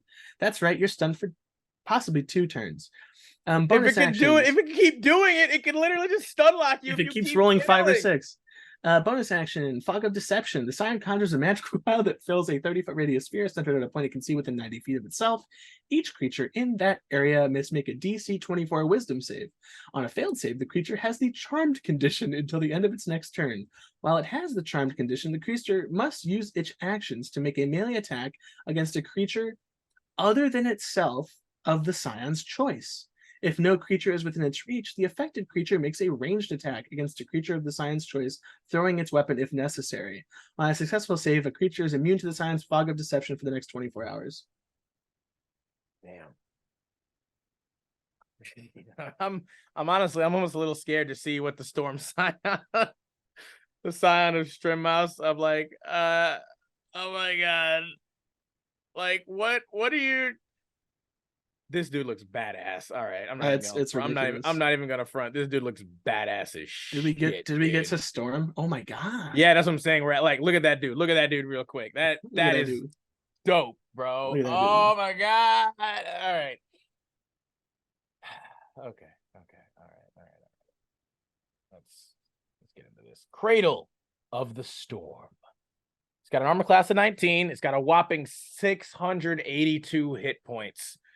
With a speed of 40 feet, a fly speed of 60, hover, and a swim speed of 60. It's got a strength of 30, a dex of 14, a con of 29, an intelligence of 16, a wisdom of 23, and a charisma of 18. It's resistant to cold, fire, thunder, and bludgeoning, piercing, yada, yada. an immunity to lightning and poison, and a condition immunities to exhaustion, grappled, paralyzed, petrified, poison, prone, restrained, stun. No other kind of specific things. It's multi-attack. The Cradle makes 3 slam attacks or spit hailstone attacks in any combination. The slams, again, are just kind of what you expect, but just a little bit beefier than some of the other ones of its previous lower cast system. Spit hailstone, ranged attack, plus 18 to hit, range 120, 40-10, plus 10 bludge, plus 46 cold damage. And it gets prone with a DC of 26 strength. It also gains, however, lightning barrage on a recharge of a 5 or a 6. The Cradle hurls multiple magical lightning bolts at up to 2 creatures it can see within 500 feet of itself. Each creature must make a DC 22 dex save. On a failed save, the target takes 11d12, 71 on average lightning damage, and has the stun condition until the end of its next turn. On a successful save, the target only takes half as much damage. It has a reaction known as Booming Step. Immediately after taking damage, the Cradle cracks with thunder and then magically teleports. Oh, it's like Thunder Step. Yeah, literally. Up to 60 feet to an unoccupied space can see. Each creature within 10 feet of the space the Cradle left must make a DC 22 con save, taking 46 thunder damage on a failed or half as much on a success. And that's a reaction. That's a reaction. It can do that. Well, it can do that one time. It can do that one time a turn, to be fair. But still, 60 feet away, and it can move another 60 feet flying or swimming, like, and then again, if it hits you with its lightning barrage, like, oh god. Now, finally, the peak epitome of the non-divine, I mean, these guys are basically demigods. It's not divine, it's elemental. Yeah, it is. You're right. It's technically elemental, but they are of that divine level, I should say. These guys are Scion of Strommouse. Armor class is 20. Hit points 656 with a speed of 60 feet, a fly of 80, hover, and a swim of 80. Strength is 30, Dex is 20, Con is 30, Intelligence is 26, Wisdom is 28, and Charisma is 24. With saving throws of Dex and Intelligence, skills of Arcana, History, Perception, resistance to cold, fire, and bludgeoning, piercing, slashing from non-magical attacks, immunities to lightning and thunder, condition immunities to charmed, charmed, exhaustion, frightened, paralyzed, petrified, and prone, with a true sight of 120 feet. This guy now also gets flyby on top of everything else, as well as now has multi-attack with using lightning sword or hailstone, as well as 2 slam attacks. So it can make a total of 3 attacks, 1 with lightning sword or hailstone, and then 2 slam attacks. Lightning sword, plus 18 to hit, reach 30 feet. 40-12 plus 10 force damage, plus 40-10 lightning damage. Hailstone, range 18 plus 18 to hit with a range of 120 to 480 feet. 40-10 plus 10 bludgeoning, plus 48 cold damage. Strength save of 26 to hit or get knocked prone. Slam attack, same. It has now a bonus action known as Vengeful Storm with a recharge of 6. The Scion conjures a churning storm cloud in a 30-foot radius, 10-foot tall cylinder centered on a point within 120 feet of itself. The cloud's area is heavily obscured. Nice. The cloud lasts for a full minute. So it doesn't even you can just sit there and roll for 10 rounds for it to recharge at that point, not even having to do it again. But you could potentially do it over and over again, and it would still last until the Scion dies or when the Scion uses bonus action again. So you can't spam it again, but you can still just recharge it every turn until you get it back while it continues to do things. When the cloud appears, and as a bonus action on later turns, the Scion can move the cloud up to 30 feet and cause one of the following effects in a 30-foot radius. 120-foot high cylinder directly below it. The Scion can't choose the same effect 2 rounds in a row. Acid rain. The cloud rains acid, if you didn't assume that. Each creature in the cylinder must succeed on a DC 25 con save or be covered in acid for 1 minute or until a creature uses its action to remove the acid from itself or another creature. A creature covered in acid takes 40-12 acid damage at the start of each of its turns. Freezing Storm. Shards of ice pelt down and freezing winds fill the area. Each creature in the cylinder must make a DC 25 dex save or take 8d6 cold damage and be hindered by ice formations for 1 minute or until it or another creature within reach of it uses an action to break away the ice.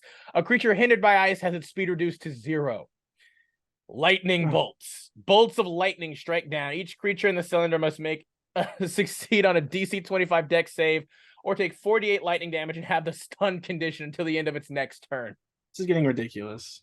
It can just every round, every turn, every round, bonus action, pelt you with acid, lightning, or snow. It can make you just inherently take. And if you don't get rid of it that one turn with your action, you're just going to have that and then another effect on top of it that will require your action. It's literally, it's stripping you of your action economy. While I heard you didn't want to do anything for your whole turn except take away the shit damage. I did to you. Yeah, I heard you didn't want to take damage. Like you don't want to hurt me, but you could either hurt me or take damage or not move and then take damage and then be stunned and not do anything. So you just can't do that anymore. Like you can't do that. Also, wait. Okay, it doesn't specifically like impose the restrained or grappled condition. Your speed is just reduced to 0. But if your speed is reduced to 0, I would even be like, how can you make a dex save if your speed is reduced to 0? By rules, you can, which is why they didn't say stunned or incapacitated. Like, that's just, oh my God. It hurts. And then again, it lasts for a minute. And you can just recharge. What do you think are what is the statistical likelihood that you're gonna roll a 6 every turn for 10 rounds, 10 turns? Like it's almost inevitable that this is going to happen. There's no reason it couldn't or won't. Make this, you use a bonus action to activate this thing, and then a bonus action to just make the effects happen every round. It's not a concentration thing. It just lasts for a minute or until the scion dies, or if it uses a bonus action again to activate it again, which why would you? There's no reason to. God damn. All right. Well, you know what, yo? I think in essence, I don't think we're gonna top that, yo. No. Can we touch on some of the other weird giants? Yeah, you know what? Let's hit some of the giant kin that aren't specifically. I think we also did that for dragons too. Like there's the honorable mentioned of those who are still technically considered giants but aren't considered true giants, and they're not technically part of the ordning. They would be considered even below the ordning at that point. And a lot of them would be like such as, famous ones are the Ettins, Fomorians, ogres, trolls, a couple of others too that they just now released in Big B's Glory of the Giants. Again, I highly suggest checking it out. Like this is where all of these ones are coming from. Like they really did a great job of expanding the mythos as well as just the more like stuff of giants. Like they already had like a pretty in-depth kind of thing with the lore as we showcased at the beginning of this video, but they didn't have as much actual like mechanic stat like things that we could really dig our teeth into. And they have now, which is incredible. So yeah, do check that out. Any other honorable mentions you wanted to put in, Sammy? Dude, they added a Mind Flayer Ettin. Yeah, bro. Oh. Yeah, bro. What? There's a lot of super awesome cool stuff. I want to talk about that. Go ahead, hit that honorable mention of the Mind Flayer Ettin. So we know what Ettins are. They're giant adjacent. But this is an Ettin. Yeah. Two-headed giant ogre kind of things, basically, is what they are. So they put 2 tadpoles in the heads because there's 2 heads. Yep. As part of the transformation process, one of the Ettins' head sinks into the body, with that brain focused on controlling the body. The other head focuses on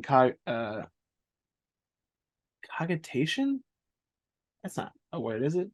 Wouldn't it be cognition? But that's not cognition. That's not how it's spelled. It may be cognitation, maybe. I don't know. But there's no ends. Either way, Ensonic power. Though its power is not as great as a Mind Flayer's. Maybe it's Etten Ceramorphs serve mind flayer colonies, protecting the elder brain that ruled the communities and guarding their treasures. They retain no memory of their previous existence as Ettins. So they are a challenge rating 8. They have armor class of 15, hit points of 104, strength of 18, 14 dex, 18 con, 18 intelligence, 15 wisdom, and 14 charisma. They are resistant to psychic, immune to being charmed, frightened, stunned, or unconscious. They have good dark vision. They speak deep speech, giant, undercommon, and telepathy up to 60 feet. They are resistant to magic. They make one slam attack and one tentacle attack as part of their multi attack, and they can replace one of the attacks with a mind bolt if available. Slam is 48 with a reach of 10. Tentacles is 2d10 plus 4 psychic damage. If the target is larger or smaller, it is now grappled with an escape DC of 14 and must succeed on a DC 15 intelligence saving throw or have the stunned condition until this grappling ends. So they're just stunned as long as you're holding on to them. Extract brain. Melee weapon attack. One incapacitated human grappled by the Ceramorph. It deals 10d10 piercing damage. If the damage reduces this target to 0 hit points, the Ceramorph kills the target by extracting and devouring its brain. And 3 times a day, you can do the Mind Bolt spell, which is a ranged spell attack with a range of 120 feet. It does 2d12 plus 4 psychic damage, and the target must succeed on a DC 15 intelligence save or be stunned until the end of its next turn. They came correct, bro. Like they were like people sleeping on giants, man, but not anymore. Just the fact that one of the heads shrinks in so that they can Yeah. be good at everything is Yeah. so good. Honestly, yeah, bro. Like so again, just for everybody's awareness, like Cyclops, trolls, Ettins, Fomorians, ogres, and a couple of other things they also just added are all considered to be like giant kin and not true giants. And they have a number of really cool variations and variants and stuff that I highly suggest checking out, y'all. They also introduce like a lot more like giant animals and stuff like that in here as well. So get it now, you know. It's I feel like it's definitely worth the purchase. But that in essence, I think, is about all we can really give you guys today for giants. This was an undertaking of gargantuan proportions. Indeed. You saw what I did there. Thank you all so much for coming with us. We hope you enjoyed as much as we did all of this new amazing giant stuff. This particular giant sized issue of Arcane Archive presents MetaTalks.